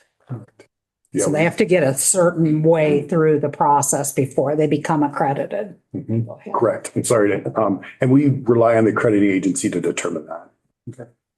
So if somebody opens up a non-public high school and they're not accredited by the state for a year and a half or so, are those credits the students earned recognized, since it's not an accredited school at the time they're taking classes? So for a state accredited school? Well, no, not for state accredited. Or for independently accredited? Yeah. And if the accrediting agency says they're not accredited yet, then no, that's not an accredited school the students are attending. That would be a non-accredited school. And so for graduation requirements, how does that, if you go to a non-accredited school, how does that work? Very similar. I'm kind of getting into a spot where I may need Thomas here, but it'd be similar to a homeschool student. We don't have oversight Correct. of schools that are functioning well. And Thomas would probably tell me not to call them a school then, but if you want to respond. So, members of the board, during the accreditation process, if a student at a school that is in process but not accredited yet earns credits, it's the school's decision and the accrediting agency's decision about whether or not to award those credits, like retrospectively, retroactively, whether or not the accreditation relates back.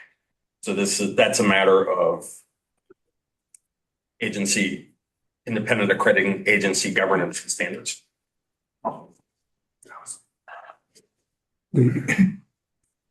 You say ditto, right? Any other questions concerning Apple?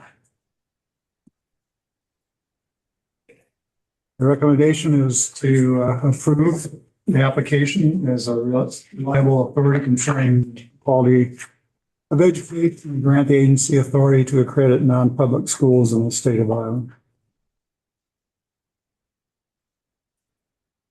I make that motion. Todd? Okay. Second by Mary. Any further discussion?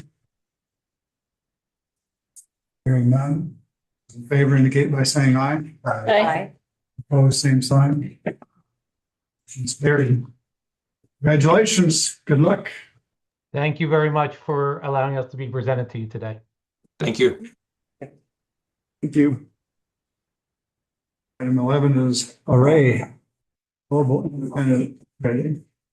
And for Array, Jeremy, and I apologize, I was looking at my phone. I just wanted to be sure that I hadn't received any emails or communication from any of the next two folks that'll be presenting. The next person will be Jacob Fram, Framcon, will be joining us online from Array. So Jacob Framcom is the contact there. Ray Global Accrediting Agency has applied to be an independent accreditor.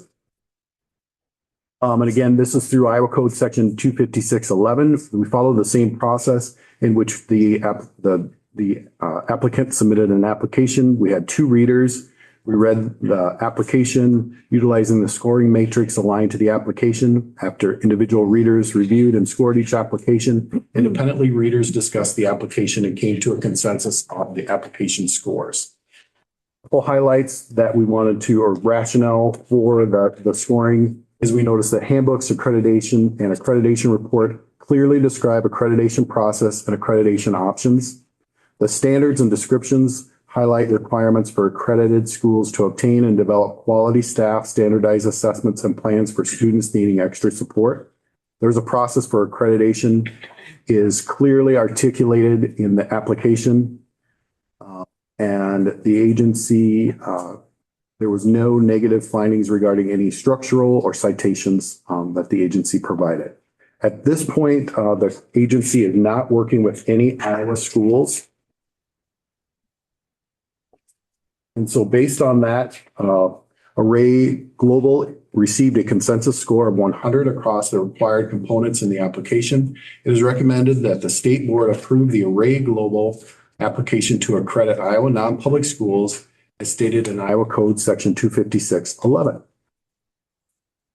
So the score is 100 out of 103. Correct. Is this one of the stronger applications we've received? This is very. All right. Questions and comments? I forgot the name of the gentleman's witness. Jacob Framcom is available. Welcome, Jacob. Thanks for being with us today. Do you have any comments for the board? Thank you. It's just an honor and a privilege to be with you and be able to have an opportunity to support many of the great schools throughout the state of Iowa. So grateful to be here with you. Why did you choose Iowa to come to? Like Dr. Mort said, we're in a period of growth also. We've been reached out by several schools and just want to be able to provide our services to them. We really focus on rigor in the schools, but also relationships. We want to be able to maintain a good relationship with the schools and help them through the accreditation process that we believe is a main tool for school improvement. How many states and schools do you work with? We work throughout the world. We have a lot of schools internationally. Most of the schools that we do accredit, though, are in the United States, and we're in about 6 different states right now. And we're relatively new, although all of us in our organization have a lot of experience in accreditation going back to the CETA days and Northwest days. And Array Global was initially formed in 2020. So we are growing right now. And so we see the great things that are going on in Iowa, and we want to be part of that.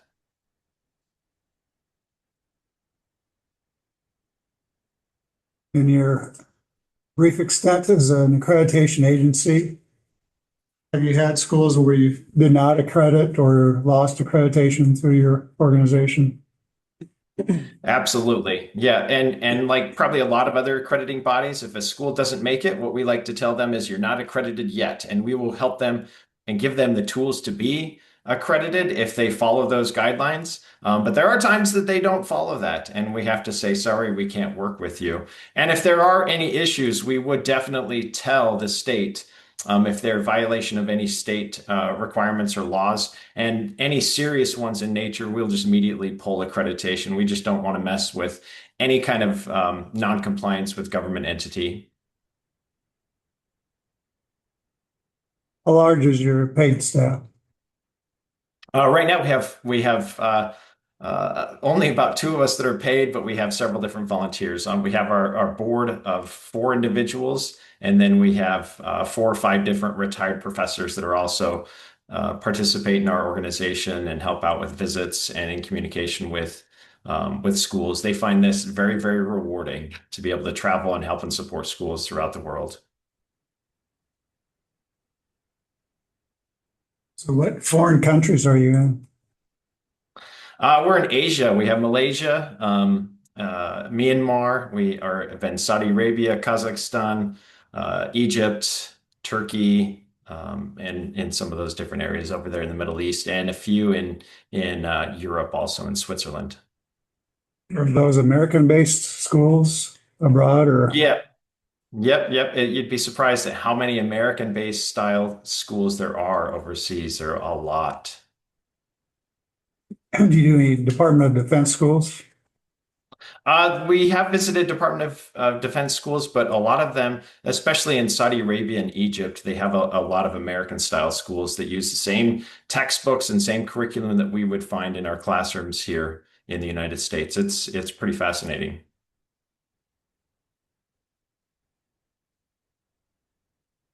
Once again, other people have questions. Do you conduct your visits, your accreditation visits on site? Of course, yep. All of them have to be done on site, and we'll have a group of individuals that participate in that. It's not just one person showing up. We do a process where we come in during a provisional accreditation and make sure that the school is meeting the minimum standard, and they have their mission, they have their curriculum, they have good instructional practices, good facilities, good hiring practices, they have a good school improvement plan. And then after that, they're accredited for 1 year. And during that time, they continue to revise and improve their self-study. And then we come back with a larger team of individuals, depending on how large the school is. The minimum size is 4 individuals, but if it's a larger school, we'll bring even more people. And we will spend 2 or 3 days really getting intricately involved in the school, see how the school operates, visit classrooms, and really continue to build that relationship with the school and really understand where their needs are at, because we do feel like accreditation is part of that improvement process. And we want to make sure that after the visit, they have some good guidance and direction on how to best develop or refine their school improvement plan to really guide and improve what goes on in the classroom and really help students in their learning and improvement. Of the 4 schools that we've brought forward in the past, and these 3, all of them do on-site visits. I think it would be hard to actually score very good on our rubric around oversight without doing an on-site visit.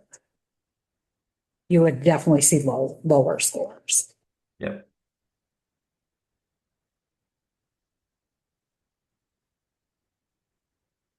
Other questions?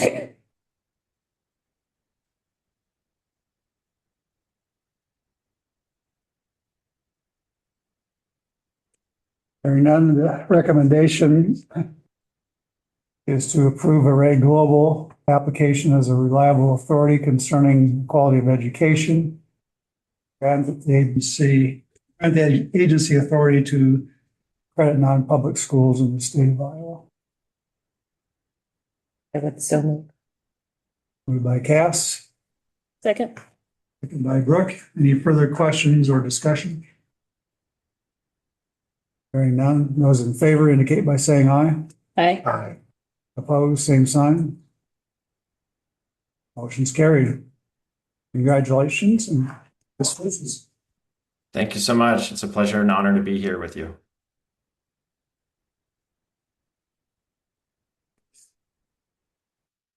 We have the item 12 on the agenda, which is the Society for Classical Learning Independent Accrediting Agency. Thank you. And could you, Jeremy, please let Brian Polk. Brian Polk will be a representative from the agency that will be joining us via Zoom. Thank you.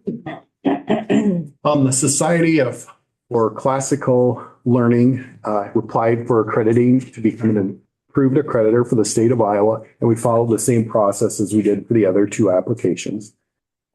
Based on a couple items that we wanted to bring forward to the board as part of the rationale for being approved, is we've noticed a very thorough description of how standards were developed and revised. Each standard has 10 indicators There was a thorough set of standards were provided when it came to the accreditation standards. The accreditation process included accountability, feedback, and evaluation. And we were impressed with the fact that, again, that there was no findings when it came to organizational structure, citations, those sorts of things. The Society for Classical Learning accreditation is different from the other two applications where they are currently working with the school in Iowa, and the school is the Adele Classical Academy in Adele, Iowa. So they currently have a relationship with them. So based on the scoring matrix, the Society for Classical Learning received a consensus score of 92 across the required components in the application, and 92 would be recommended. So it is recommended that the state board approve the Society for Classical Learning application to Iowa non-public schools as stated in the Iowa Code Section 25611, subsection 16. Okay, and who do we have with us today? We have Brian Polk. Brian.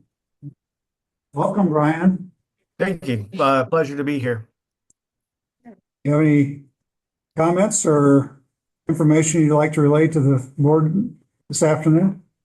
Yeah, I've got the benefit of seeing the other two already go through. So, yeah, I mean, look, we're interested in Iowa because we're fairly new to this as well. This is our third year of accrediting schools.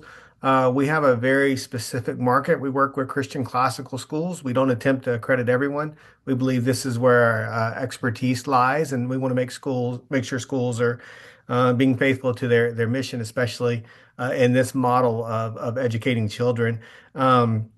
Iowa has a school choice program, so to accredit schools in that state being recognized by the state is really, really important.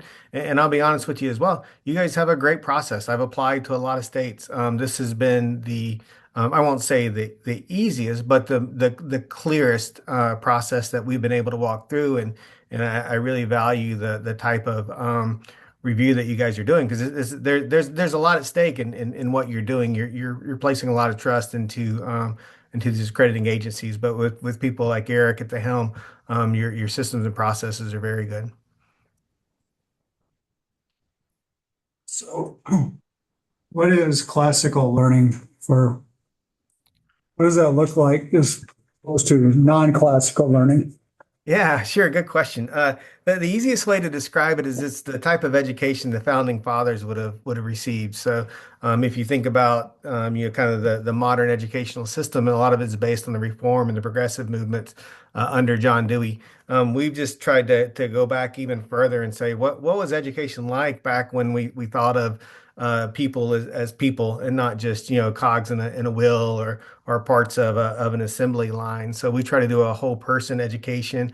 It's rooted deeply. Our schools teach Latin. Our schools require readings of great books: the Iliad, the Odyssey, the Aeneid. St. Constantine's writings, Augustine's writings, Aquinas, all the way up through more modern writings. So it's this idea that there's this way of educating that is really rooted in this tradition that we've inherited. And also, you guys do government work. We love this country that we live in, and there's a lot of tradition that went into the founding of this country. So we like to rediscover and have like our students will read the Federalist Papers and the Constitution and all those great things. So that's the short version. How many schools, how many states do you work with? Yeah, so I've got about 30 schools in probably 7 or 8 states, and then I've got one school in Canada. And it's, this is a tricky landscape. We've been a membership organization for over 30 years, but we just started offering accreditation services about 3 years ago. And so we've slowly worked our way into various aspects of the market, but each state has such different requirements. Some states don't require any sort of recognition to offer accrediting services, and other states do. So that's why we're working with a number of states to gain recognition so that we can serve the schools in those states. How many paid staff do you have? Oh yeah, I'm envious of the other people on this call. We've got 14 paid staff members, and then a couple more part-time staff members. We think this is a people enterprise, and we invest heavily in that aspect of the process. And we also believe that accreditation is just one part of the school improvement process. We've got summer conferences that we do. We have cohorts, workshops, trainings, consulting services that we offer. So it's a whole ecosystem with accreditation really just lying in the middle. Question I've asked other agencies today is that have you ever failed to accredit a school or pulled accreditation? Yeah, so we haven't pulled, but again, we've only been doing this for 3 years. Our initial goal is to assess the readiness of an institution before they get too involved in time and finances. So there's several schools that we've asked to wait before they pursue. The other thing we've done, and the gentleman before me commented that, you're just not yet. So we've had a couple of schools that we put on what we call a contingency plan. So they're not accredited until they address certain shortcomings that we saw. And then once those get addressed, then they move into a 1, 2, or 5-year accreditation plan. So I like to tell our schools that we treat them just like we expect them to treat students. It's high accountability, high support, and high standards. Would you just provide an example of a school that's not ready? What would be one example of why they weren't ready? Yeah, that's a great question. Each organization kind of has values, and one thing that we think is really, really important is the board governance structure and really the health of that structure. If a board has recently let a head of school go or is in the process of letting a head of school go, we had that happen twice this year. One school still moved forward. The other school we asked to wait until next year. In terms of and then, financial sustainability, we don't want to accredit a school that's going to go out of business. So anytime we can discern an existential threat to the viability of the school, we would withhold accreditation. So there's one school we worked with last year that was a great school doing great work. But no one was paying attention to their finances. And we're like, you guys are 3 months from going out of business. And so in that case, we put them on a contingency that they had to basically form a finance committee with the board, develop a plan, secure, financing for how they were going to make it forward. And it turned out to be a great wake-up call to the school. They were really very thankful. It was, it was hard information to receive, but at the same time, they can't do the work that they want to do in the lives of children if they don't have the support that they need, financially, organizationally, that kind of stuff.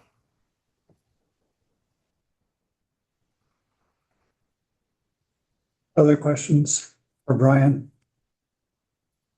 Do you have schools that you would be able to accredit in Iowa now, or are there schools coming to Iowa?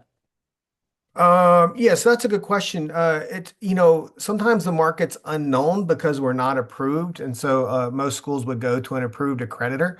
But the trajectory would suggest that there probably will be several schools that we'll reach out to if we were recognized. We would reach out to and let them know that we're now approved in the state of Iowa.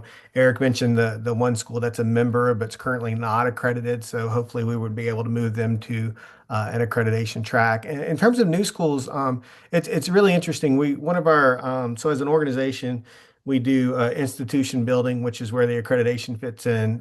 We do growth engine, so we do want to help incubate schools, and then we do thought leadership. So we're getting ready to launch within the next year a school incubation program that should have about $60 million behind it, targeted at states with school choice policy. So we would love to see schools planted in Iowa, but at this point, I mean, it's a little more in the speculative phase. Thank you. Other questions?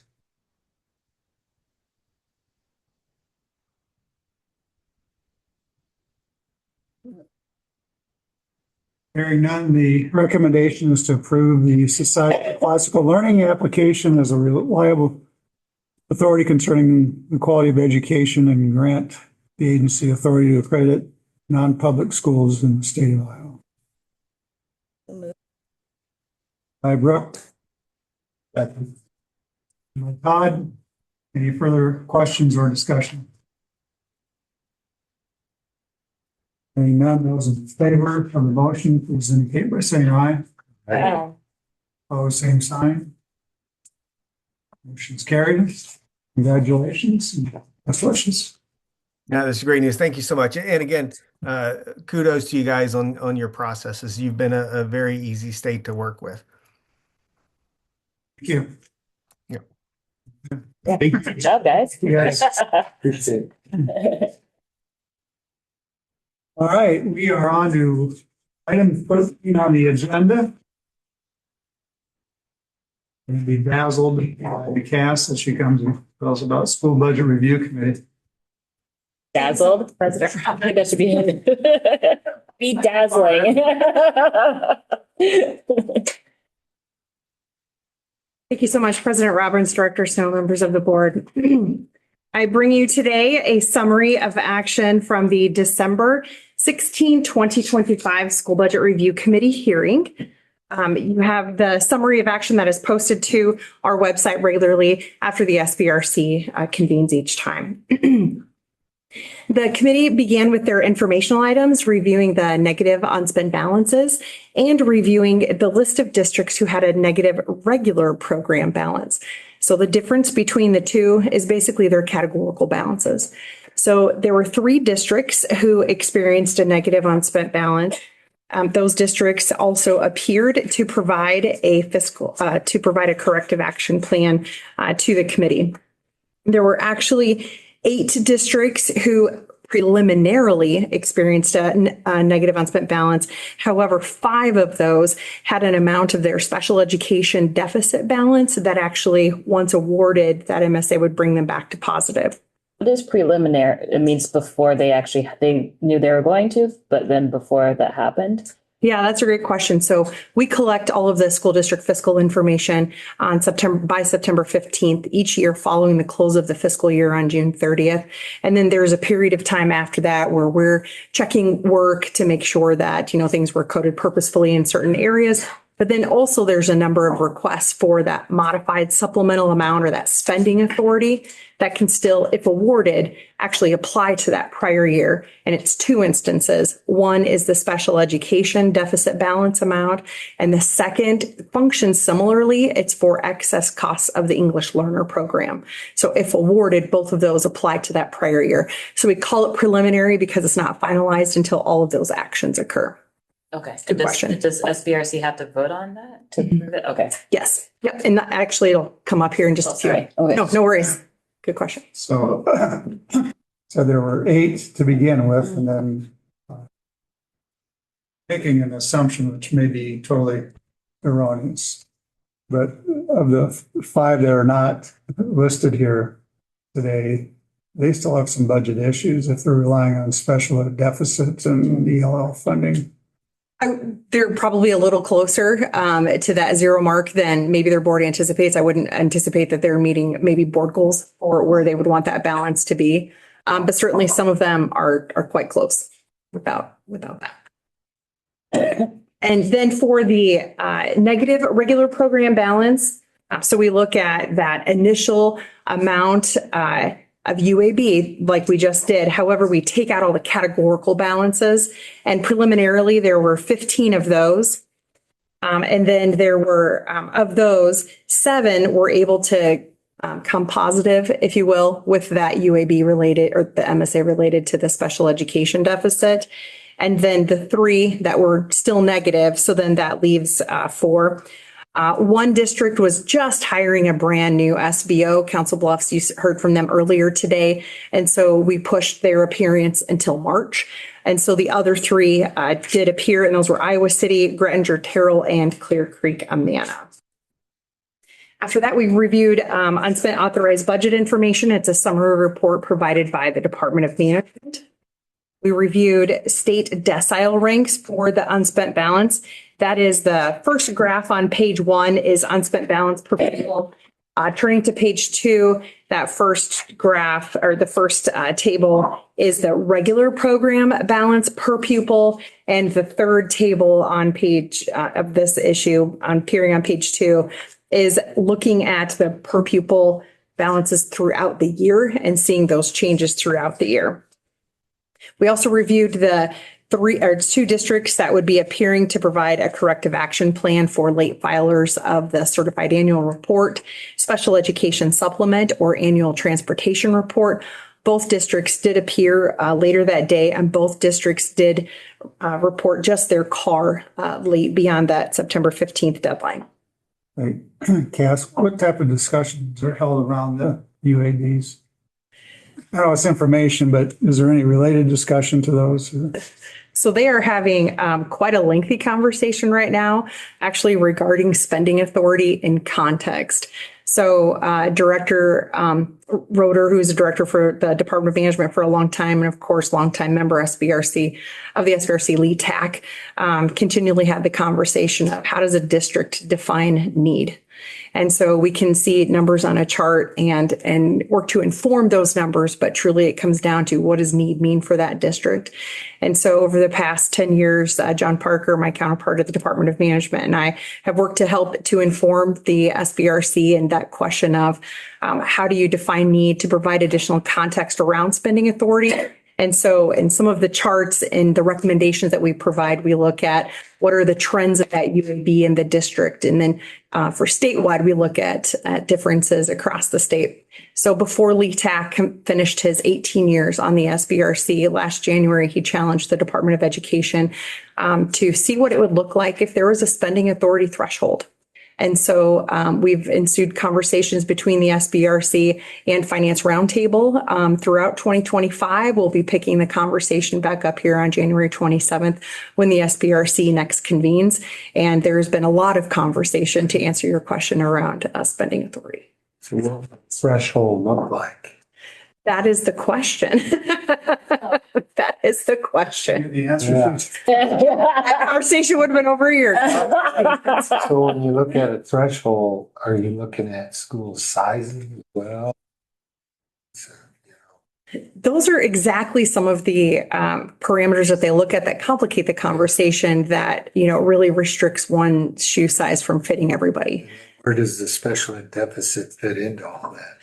Yeah. And so we've looked at if there were going to be a threshold set, then would there be, categorical balances and or certain types of MSA that would sit outside of that. Certainly a special education deficit would be one that would be on that list potentially, not to speak for them, but that's the conversation that we've had. The at-risk dropout program would be another. The calculation for that is defined statutorily, so that one can kind of set aside. And then additionally, the EL excess cost is another one that they have considered within that context. So has the discussion come up on revising the formula that was set in 1971? Because special ed deficit, that's all formula driven. So we do have a couple of items here that they discussed specifically with the special education balances.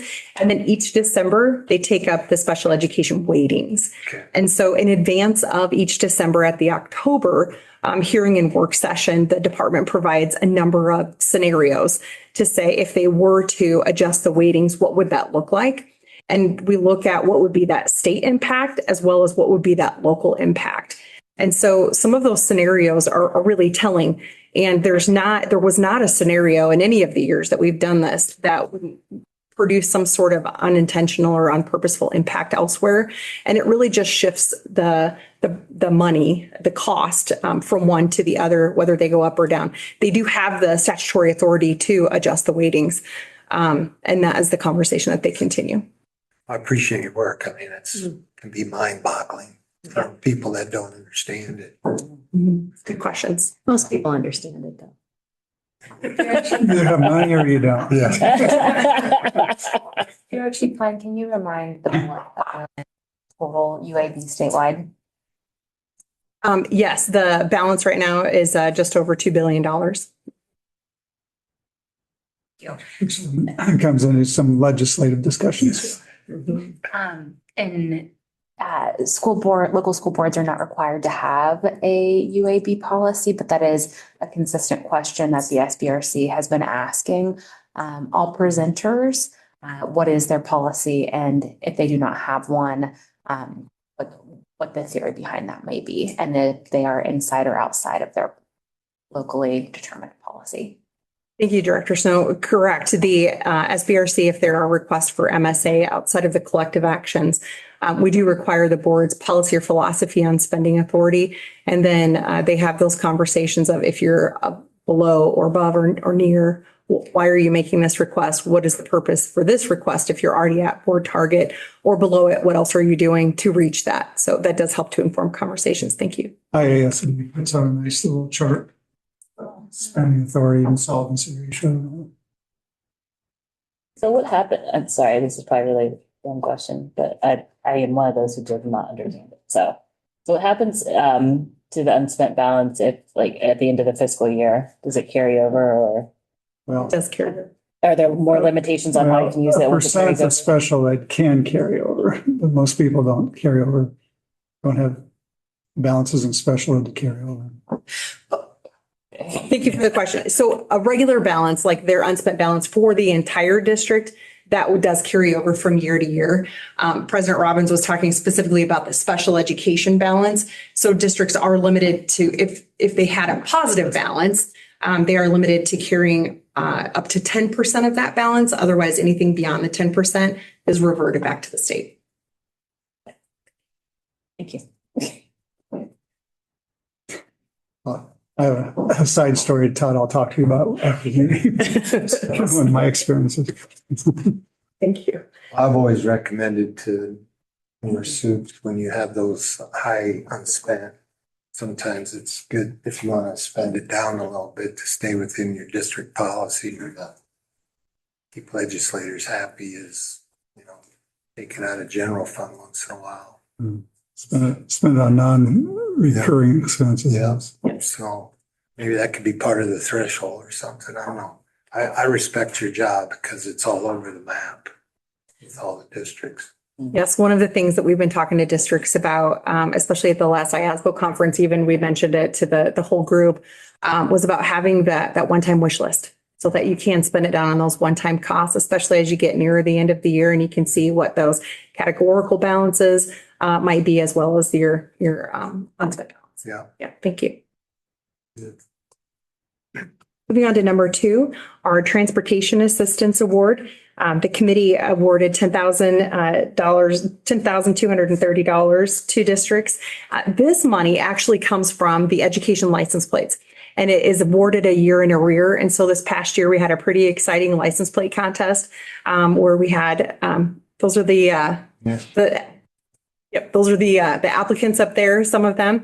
And the winner is the one fourth from the right on the bottom. And so our new education license plates now have a redesign. And so we are excited about that work and hoping that maybe next year we'll even have some more revenue from the sale of the new plates to help pass out to the districts with the highest transportation cost per pupil in the state.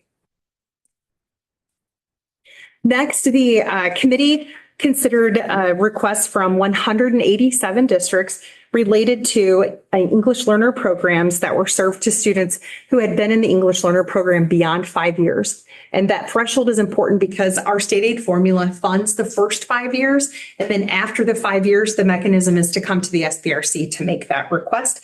And they did approve $13.9 million for that purpose in modified supplemental amount. And as stated earlier, that's actually applied and that one is applied to the current year for the students that they're serving currently. The next one is for the excess costs that I referenced earlier. That is for actual costs incurred in the prior year to provide that EL program beyond the revenues that they had available. The requests were from 170 districts in the amount of $30 million, and that was approved for those districts as well.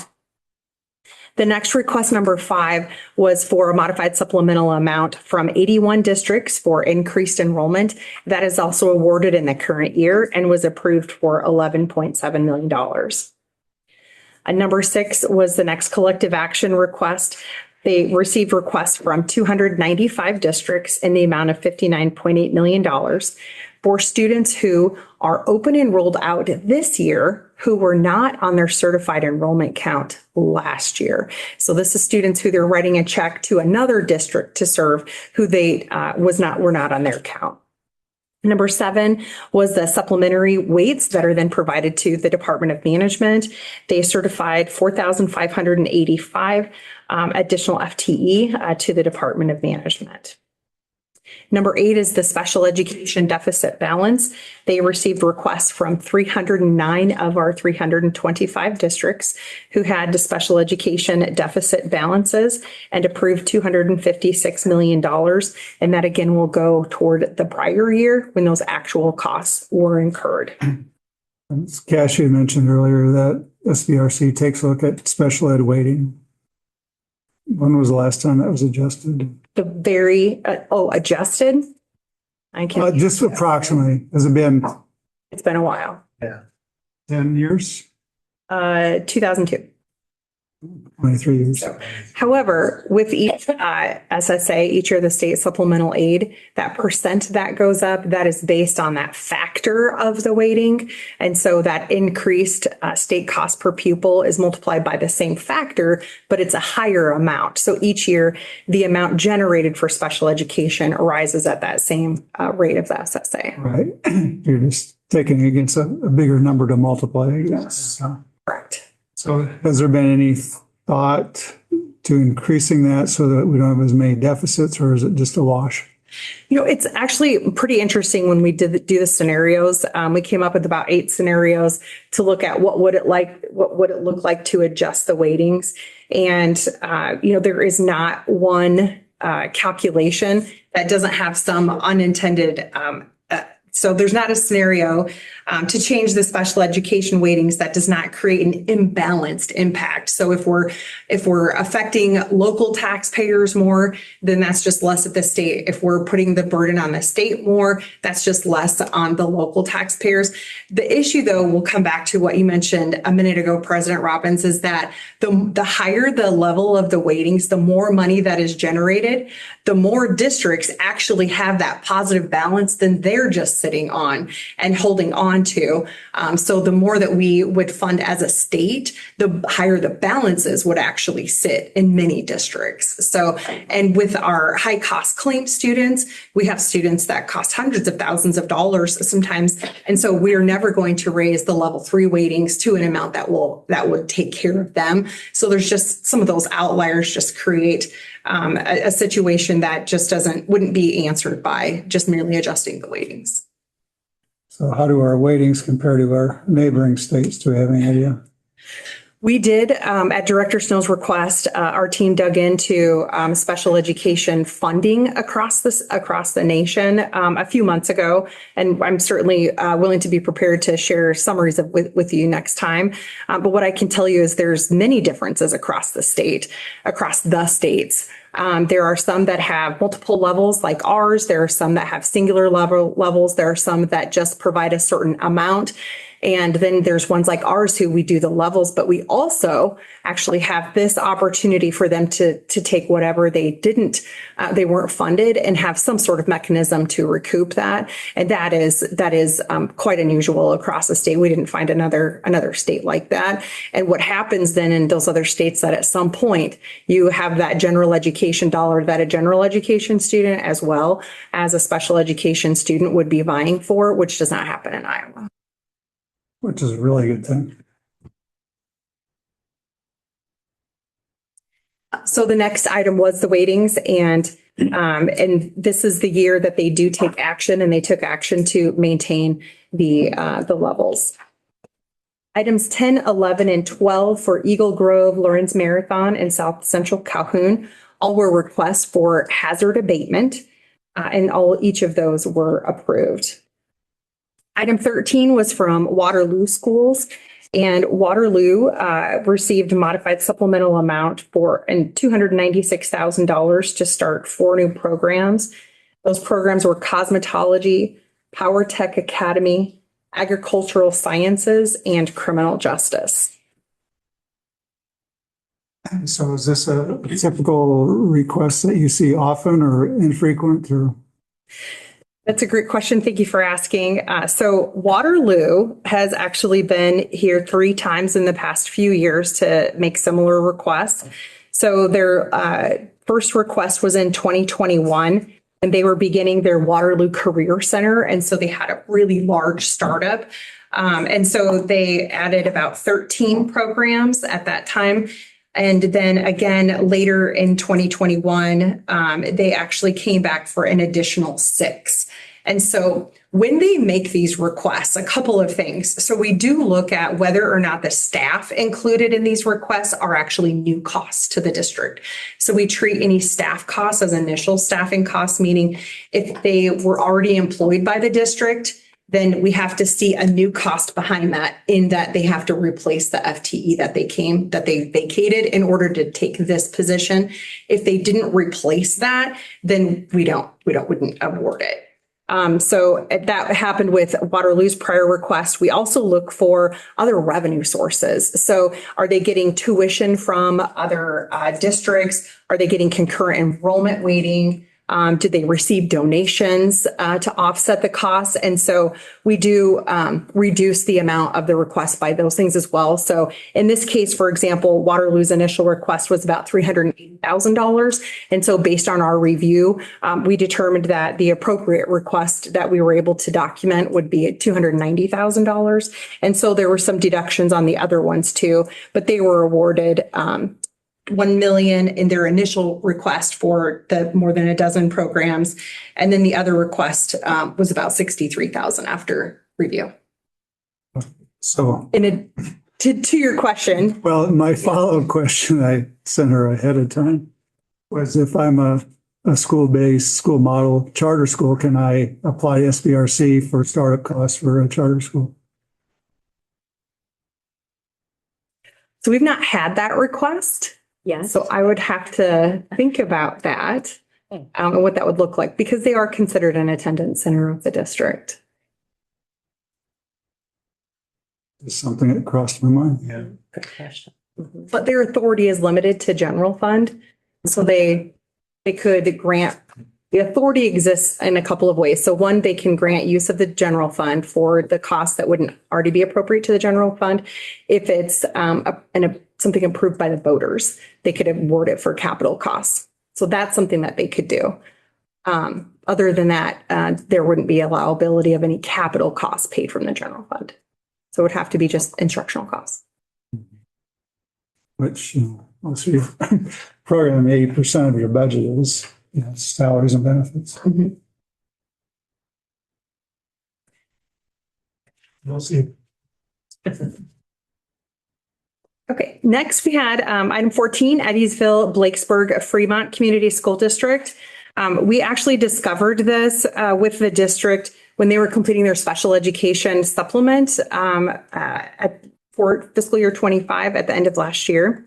Due to some incorrect account coding, they actually had charged just over $900,000 to the special education program over the past 3 years that should not have been coded in that way. And so they actually had received $900,000 in modified supplemental amount that was not appropriate.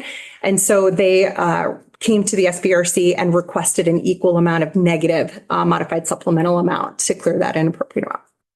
Did they do that on their own? Or did the state? It was our suggestion. Okay. They took us up on, yes. Yes. And they agreed with the way that it should have been done, and it was not contentious at all. They agreed that was the right thing to do. Good. The next 3 districts are the 3 that appeared because of the negative regular program balance. There was no action because they haven't actually done anything wrong. This is more of an early warning trigger, and it's just a fiscal update that they provided to the SBRC. The next 2, 18 and 19, were the 2 districts that filed late their certified annual report. Both appeared to provide that corrective action plan. Item 20, Comanche Community School District. They appeared due to their negative unspent balance. So this is their 3rd year that they have appeared for negative unspent balance. They were awarded MSA in the first 2 years. They were denied MSA this time in their 3rd year. Because they had already been awarded, but also because they were already projecting to end the year positive. It's not a demonstration of need. And item 21, Colfax Mingo also appeared for negative unspent balance. The SBRC did table the district's corrective action plan. They will be coming back in March to provide an update to that corrective action plan that time. And the last district that appeared is Orient Maxburg. They also appeared due to a negative unspent balance. The SBRC did accept the district's corrective action plan. And just to note that the district has voted to, and it will dissolve effective June 30th of this year, at the end of June 30th, so effective July 1 of 2027. It's going to go.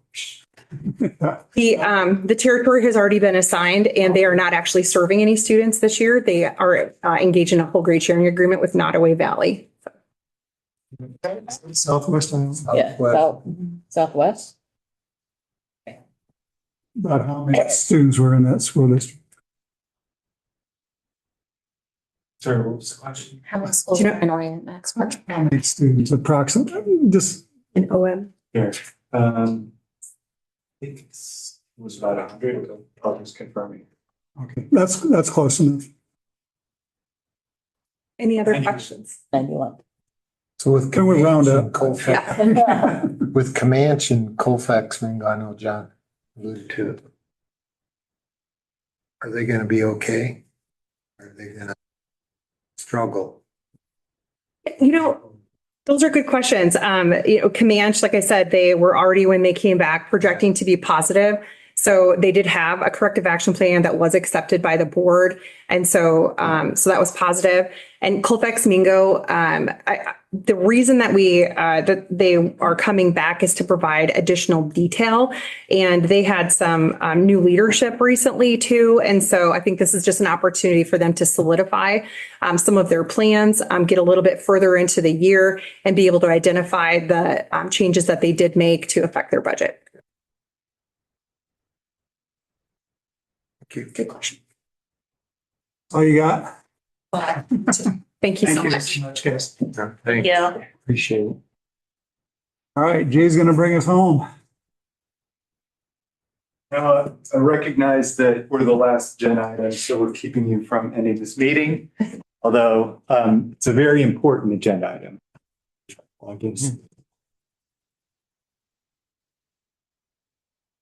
So good afternoon, Jay Pennington, Division Administrator of our Division of Teacher Quality and Innovation at the department. And I'm joined by my colleague, Dr. Stephanie Teakip, and we're going to be covering the Foundation of Reading's test results. Just as a level set while Jeremy gets the slides going, if you can remember the lot. During the 2024 legislative session, the legislature passed House File 2618, which required all teacher candidates to take the Foundation of Reading test, or FORT, as we'll call it, throughout this presentation for certain endorsement areas. While the assessment it requires all candidates in certain endorsement areas to take the test, it doesn't actually, it's not required that they pass it in order to get licensed. The FORT test assesses an educator's knowledge of the science of reading.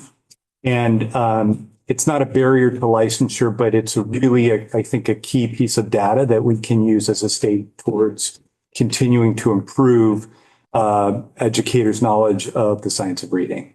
Is this a criterion reference test? That's a good question. I'm not sure the psychometrics behind it. I'll have to get back to you on that. Would be. Unless you know something off the top of your head. We'll get back. Okay. Get back. Okay. Pretty good, but I'd hate to say and then be wrong. So great question. The purpose of our presentation is certainly to show you the results of the first year of the test. We want to also provide an overview of the accountability and continuous improvement framework that the team has developed. I think we have a really robust framework in which we will see improvement across the state as well as within the educator prep programs.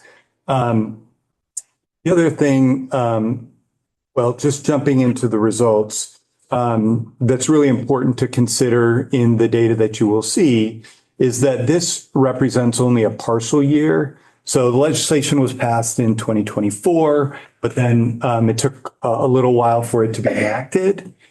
So this represents a partial year of results from January 2nd through July 31st, which includes about 633, I believe, candidates. And in a typical year, when we have a full year, when we come back to the board in the future, we should expect about 1,000 testers. Iowa chose 240 as the cut point, whether or not a candidate would be considered passing on the Fort test.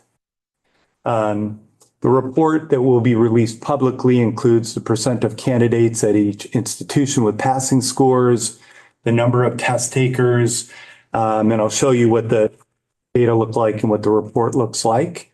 But it also includes information such as opportunities for students to take a retest, if there are remediation efforts, and it's about a 5-page report that also includes information such as resources that the state has, resources that Pearson is the test administrator for this assessment, but any resources that Pearson has for the public to take a look at, for teaching programs to use towards continuous improvement.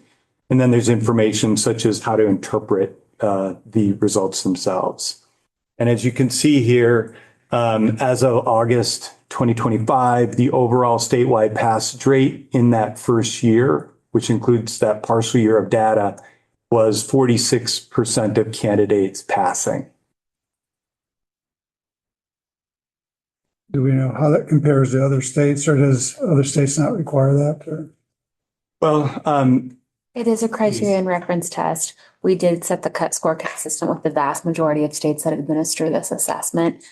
We have seen lower pass rates, but we do expect with the support that we are proposing and implementing in this presentation, those to increase in partnership with our teacher prep programs across the state.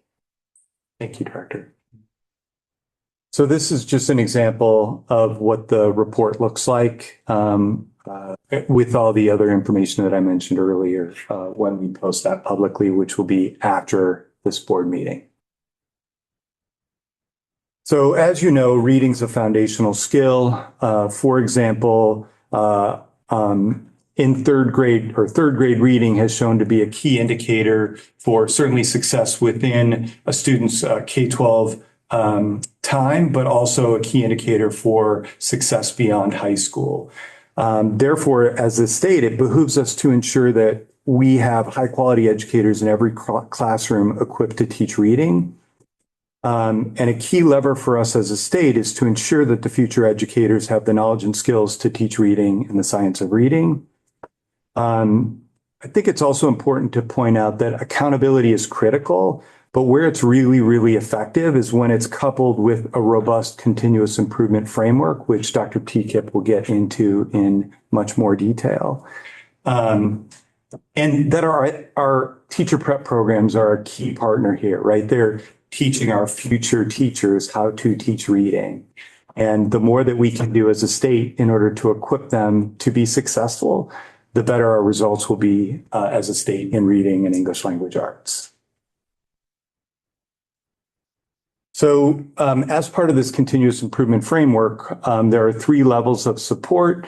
The 3 levels of support are based on the results or passage rates for each of the institutions.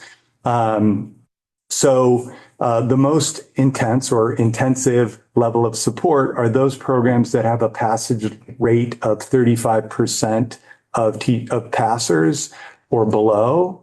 And there are 5 programs that fall into that category: Buena Vista, Clark, Loras, UNI, and William Penn. The targeted level of support includes 3 institutions that have a passage rate between 36% and 46%, which is that state level average. And those programs are Cornell, Iowa State, and Upper Iowa. And the rest of the programs are in what is our standard level of support, which are those that are performing above the state average. The other thing I'll point out too is that, in the future, we may adjust these levels of support as we expect our passage rates to improve. And so we can continue to support programs to see, certainly the number of candidates in each program with higher passage rates, but overall as a state with higher passage rates. Jay, I was reading through the charts, and there were 3 institutions that were not required to report. Is there some rationale behind why that? Simply, they're not offering programs in those endorsement areas. So it doesn't make sense for candidates to take the test. So here in a snapshot are the program by program passage rates. In this table, we've got those that are in bold. Again, those 5 programs that are below that 35% threshold: Buena Vista, Clark, Loras, UNI, and William Penn. Those that are in italics are in that targeted level of support, 36 to 46% passage rate. Again, those are Cornell, Iowa State, and Upper Iowa. And then, President Robbins, as you mentioned, there are a few institutions, just wanted to add them because they're part of our educator prep programs across the state. So you can see those that aren't required to report.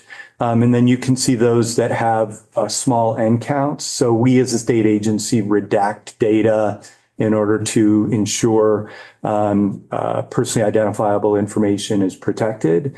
So in the cases where a program had fewer than 10 candidates, we did not report that data, although I will say that all of them are above the state average in this year. Why would they have under 10? They just had a small number of candidates. That's a really small number. It is a small number. Well, that Education departments, right? Well, and there are 5 endorsement areas that are required to take the 4. Okay. So for example, secondary students would not take them. Okay. Yeah, so there's small programs in those endorsement areas. will that change when you have a full year of testing? Yes, I mean, we will see a much higher number, or I should say smaller number of programs with fewer than 10. And again, we had 633 candidates. We expect that to almost double when we release the data next year. So that's the frame, and Dr. T-Kip is going to provide even more detail. Please, yes. Did I read correctly that some of the institutions allow students to retest? Yes. Okay, so if a student retests and they have a better score or whatever, how is that factored into the institution's overall percentage? Yeah, please. The best attempt is taken. So when Jay talks about 633, that is 633 unique test takers where there were more than 633 attempts. Okay. But in the spirit of continuous improvement, if the candidate improves, we certainly want to count it for the program. Yeah. No, great question. Absolutely. But Dr. T-Kip's going to get into what this really looks like among each of those levels of support. Thank you, Jay. And thank you for the opportunity to speak today about how the department will strengthen Fort passage rates as a state and at the program level through a balanced approach of support alongside accountability for Iowa's educator preparation programs. At the center of this work is a shared priority. Iowa's schools need new teachers who are well prepared in the science of reading, ready to support student literacy and able to meet expectations that district leaders have clearly communicated are essential for hiring. Our goal is not simply to report outcomes, but instead to partner with programs to improve them in a way that is transparent, consistent, and focused on continuous improvement with candidate success. To do this, as Jay mentioned, the department established a 3-tiered support system. The structure recognized that programs are at different stages of readiness and performance, and that our support must be differentiated as well.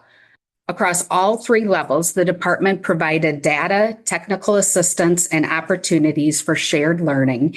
And we have also and will continue to expect clear evidence of continuous improvement. Within the intensive support level, which is the first row on the slide, this threshold signaled a need for a deeper level of support and stronger accountability. Programs in this category are tasked to complete a structured set of required activities. First, programs will complete and submit the data analysis and reflection and action plan document. The document includes state and program data review, guiding questions, a faculty qualification table, and program action steps. This will ensure that decisions are grounded in evidence and that improvement plans are clear, time-bound, and measurable. I will go into more detail regarding this document later in the presentation. Second, programs will engage in an in-depth curriculum review. To establish objectivity, the review will be conducted by an independent reviewer selected through a competitive process. This review focuses on alignment to foundations of reading test expectations, coherence across coursework and clinicals, and the presence of explicit instruction in the essential components aligned with science of reading principles. Third, programs will conduct and report a review of faculty qualifications to make certain the program has appropriate expertise and instructional capacity to deliver and sustain high-quality literacy preparation. Furthermore, literacy faculty are required to engage in LETRS training, if not already doing so. Fourth, programs in the intensive support level are required to implement a remediation course and interventions that are approved by the department. These supports will be evidence-based and designed for candidates to receive timely instruction and practice prior to additional attempts. Finally, programs will be required to participate in a monthly peer group training, collaboration, and professional development. This creates a continuous improvement cycle beyond the regular review process, strengthens collaboration across institutions, and guarantees the department provides ongoing support while maintaining active oversight of progress. The second tier is the targeted support level for programs with a 36 to 46% passage rate. These programs demonstrated emerging progress, but still require focused improvement to meet expectations and best support their candidates. Similar to the intensive tier, programs are required to complete the data analysis, reflection, and action plan document, engage in a curriculum review, submit faculty qualifications, and the required LETRS training for literacy faculty. Slight differences from the intensive tier include not being required to participate in monthly peer group training, although strongly recommended to do so. In addition, programs remediation support and resources will be reviewed by the educator quality team and strengthened rather than requiring a department-approved remediation course. This approach ensures that programs in this tier receive support that is proportional to their outcomes while maintaining clear accountability and improvement. The third tier is the standard support tier, as Jay mentioned earlier, which is above the state average, defined as greater than 46%. These programs showed stronger outcomes relative to the state baseline. For programs in the standard level, the department recommends ongoing continuous improvement practices, particularly for programs that were below 70% or that had fewer than 10 candidates, where a smaller number of results could significantly affect reporting. For these programs, the department also strongly recommends completion and submission of the analysis, reflection, and action plan document. This step not only supports sustainability, transparency, and improvement, but also helps programs proactively address lower scoring sub-content areas and objective areas within the FORT assessment. As previously stated, the department's approach to improving FORT outcomes is built on both support and accountability. A central tool in this work is the FORT data analysis and reflection document. This tool serves as a foundation to achieve consistent data-informed planning across our programs. While each tier has a slightly different version based on requirements, the purpose remains the same: to make certain that every program reviews its data in a structured way, identifies root causes, and documents clear next steps. The first page requires programs to enter their most critical outcome data, such as the passage rate, number of test takers, second attempts, percentage of candidates who fell within the standard error of the mean, or SEM, and a passage rate goal for the next testing period. The first table establishes that improvement efforts begin with a clear understanding of candidate outcomes and that programs set measurable targets rather than relying on general statements of intent. The second table on the slide focuses on performance at a deeper level by having programs review their average sub-content scores and objective level results alongside state averages that are pre-populated. This structure aims for programs to identify where performance is aligned with expectations, where gaps exist, and which areas require curricular refinement, stronger candidate preparation, or earlier intervention. The second page includes a set of guiding questions for programs to interpret their FORT data in a meaningful way. Programs will identify key observations in their own results and then compare those to state outcomes. They will review performance patterns across remediation efforts and FORT objectives to determine where strengths are evident and where the gaps persist. The tool also prompts programs to identify factors that may have influenced outcomes, such as where the assessment occurred in the program sequence.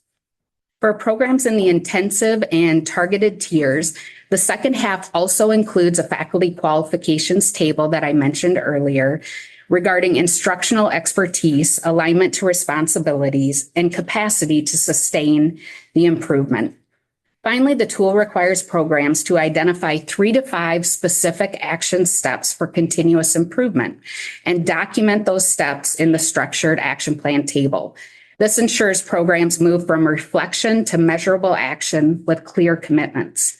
In short, this tool supports consistency across the state while also giving programs a practical, usable framework to guide their improvement.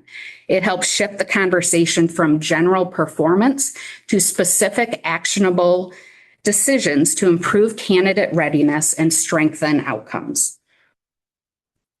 To assist programs in their analysis, reflection, and action plan efforts, the educator quality team provided each institution with a FORT spreadsheet, including multiple tabs with overall and program-specific performance indicators.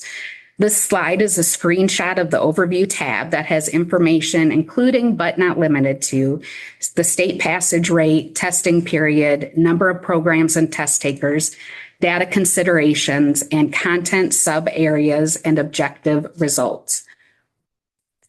This slide includes a screenshot of the state averages tab, which includes the number of second attempts, the count and percentage of test takers falling within the SEM window, and a cleaner view of the content sub-areas and objectives.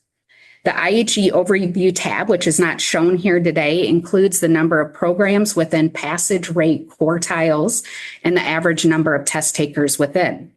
Also provided was a review of the program selected test taking window within the program sequence alongside average passage rates for programs selecting the same candidate testing time, such as the junior year after methods courses. The program tab contains specific information, including the passage rate for their specific program, number of second attempts, number failing within the SEM window, and averages for the content areas and objectives.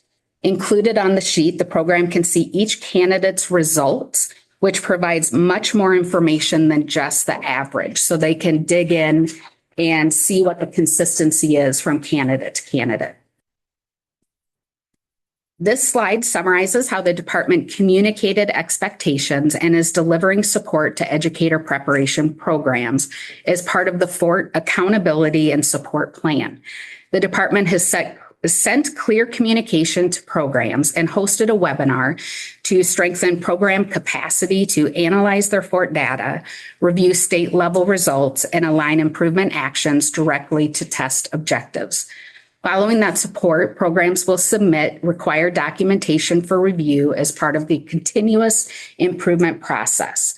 This will include data analysis, reflection, and their action plans.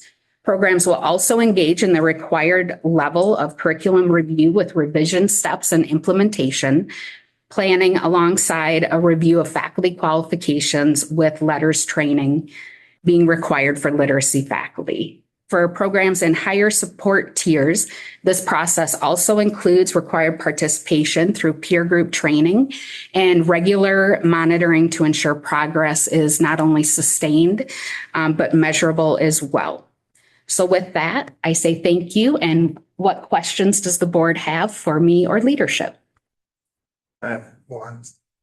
Thank you for this good information. When I was looking at it, and you had touched base on it, but it was one of my questions, but someone answered it. I was wondering where letters fit into this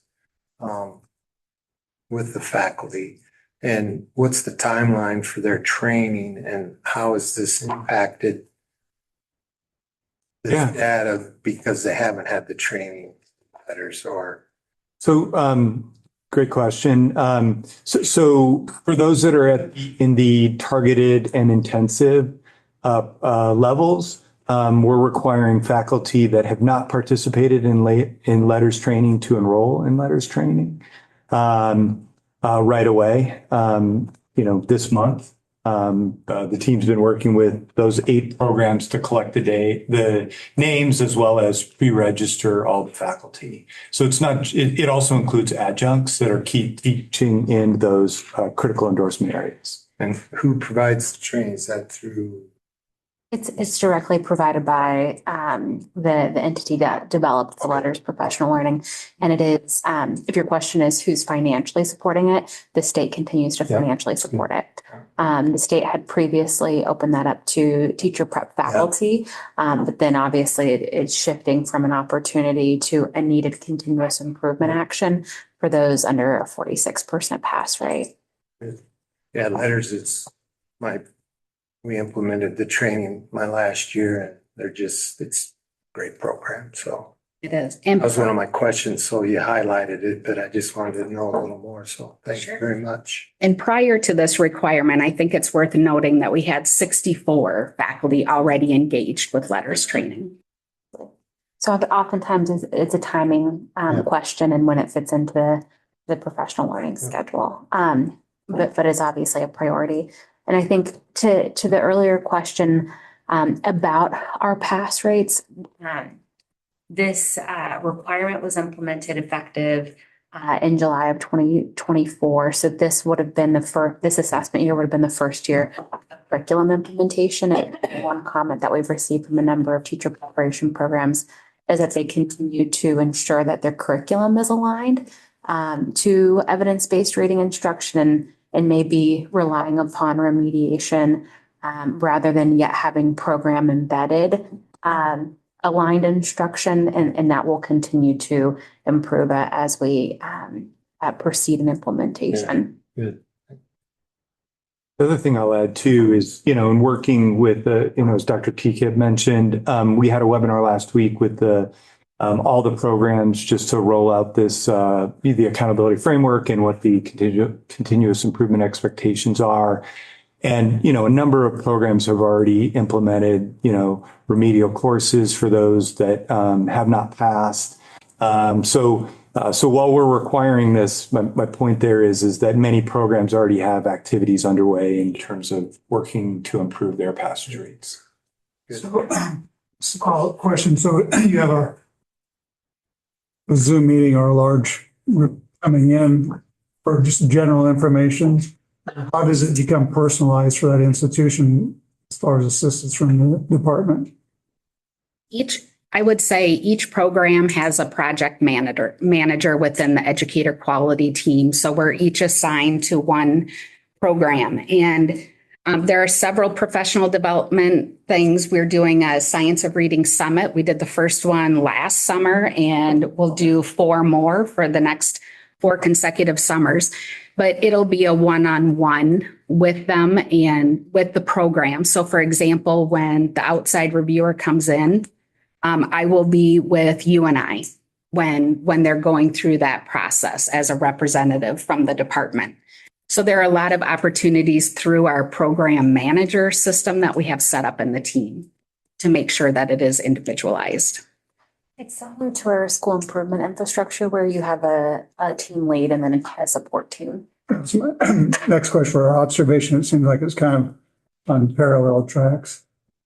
Question I have for either of you is that when you looked at the test results, was there anything that surprised you? I mean, first of all, the passage rate overall was a little surprising, how low it was. There are states that have a 240 that are, have much higher passage rates. And I think that helped inform this improvement framework. Stephanie, you've dug into the data more than I have, and it's pretty interesting to see what the percentages look like, just going back a few slides here to the various. So we've got an objective within the test and then each sub area. And the percent of candidates that did better or worse within those objectives to me was interesting. So in other words, and Stephanie did a great job on putting together those spreadsheets that she shared for each of the programs, but highlighting, like if I'm taking a look at what's it going to, because that first objective is 35% of the overall test. And so if I know I've got a really low percentage on that first objective, that also is like the largest portion on the test, I may want to really emphasize and take a look at, okay, well, where's that being taught in my program? What else we got? One thing that I'm not sure that the passage rate surprised me, but a lot of the candidates had not hit the revised curriculum yet. So most of the programs are having their candidates testing period be late in the junior year or in the senior year. And so after all the curricular revisions, candidates just hadn't hit that yet because they had already taken their literacy courses in preparation for student teaching. And so, but our team is tracking the updated passage rate scores each month, and we're seeing significant improvements. I don't want to promise too much, but and it's only been 3 months. But for example, one program that was at a 40% passage rate, right now they're at 75% with about half their candidates being tested. So that is the surprise that I'm holding on to is the data that's coming in right now. Can you back up the slide where we have the 3 columns as far as that one. So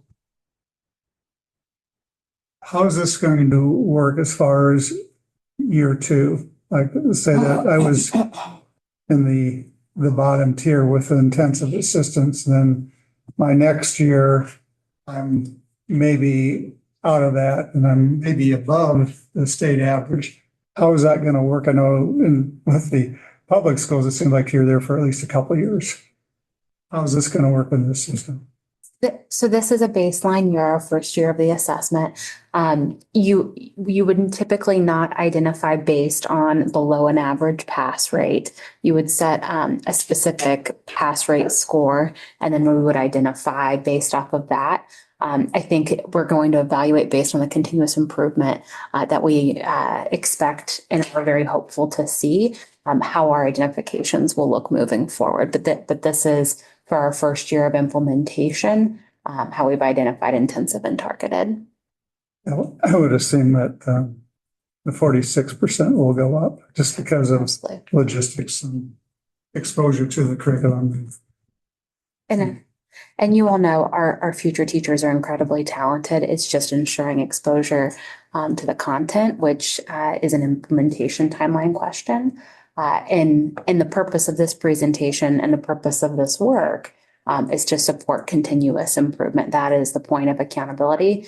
And it articulates why the legislation was so important Literacy Changes Lives Act was so important and why the board's accreditation process and the new accreditation standards aligned to evidence-based literacy instruction are so important. Other questions or comments? Good. Good data. Thank you. Thank you very much. Thank you. Thank you. Always appreciate the time. It'll be nice to have a next year. I'm assuming we'll go through this again. Absolutely. We look forward to it. Eventually establish a longevity chart as far as performance. Thank you. Thank you. Anything else for the good of the? Yes, Cass. I had something under board reports. Oh, yeah. And I wish Grace was still here. So question and then just two thoughts. When do the applications open again for student members? Is Heather still here? Heather, do you know when the application's open again for student board members? Okay. So two things around that. I have always wondered, our student application is limited to high school students.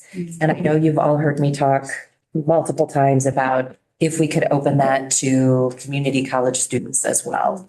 So I'm wondering if that's something that the board could discuss and how do we, I know that takes a bigger act than the Board of Education, but wondering how we could have that discussion and how we consider that. And if the board is open to that, how we pursue making that change. Clearly, we serve both systems, and I think it would be great if there was a way to engage both levels of students and have that opportunity for a community college student representative as well, or maybe an alternating year of a K-12 representative one year and maybe a community college student the next year. The second thing, and I had started working on this during Grace's term and haven't been able to get it done, but I would love to put together an opportunity to really enrich our student representative experience by accessing all of the resources we have at our disposal, putting together different opportunities for our students to connect to all of the things we have within our department. So could we coordinate different kinds of mentoring meetings for our student? For example, could we have our student have a one-on-one meeting with a career development coach through Iowa Workforce Development to have the career development coach help them put together a resume? Could we organize a 1-hour meeting with our student and their parent to help them fill out their FAFSA? I know they have resources within their schools. Could we organize having our student have access to a one-on-one tour with a community college of their choice or one of the major universities as a perk of being part of the Board of Education? I know coming once a month and being part of this meeting is a fantastic experience, but it is really hard to be at this table and participate in these conversations, and there's a lot of learning that happens here. And I think there's so many other things that we can really offer our students if we really create about it. And again, really enrich their experience just based on the network we have and the commitment that they're making in being here. So I put together some thoughts and I shared it with Deborah and I shared it with John, and John said, let's talk about it with the board. So if we need to have a broader discussion, I just wanted to raise it here so we put it on the right agenda. Or if you say, Cass, work with John, I'll work with John, and we can put together a proposal and bring it back. But I'd love to be able to have that be part of whatever we put out to the students as they apply. And then, of course, if we can broaden or do the work we need to broaden the opportunity for more students in Iowa, that would be fantastic. Director, I did check. We usually put that out in February. I did pull Iowa code if you want me to mention. It does say that it has to be a student in 10th or 11th grade. In a public school. That would have to be a legislative change. Yeah, that's legislative action. So can we, could we propose it? How do we do that? Well, you'd have to, the proposed change would have to come through a DE proposal, I'm assuming.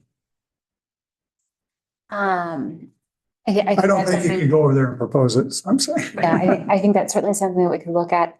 We had also explored in identifying that statutory specification if there could be a potential of an additional student member or a member. The members are defined in code, but a way in which we could, outside of a statutory change, ensure that we were benefiting from the expertise of a community college student. That community college student had the opportunity to benefit from relationship with each of you. It'd be nice to be able to have both. Well, I think so. I think it needs to be reflective of the system, right? And I feel like we're missing that. A lot of boards also have like a parent member as well. Someone who actually has a student in the school system.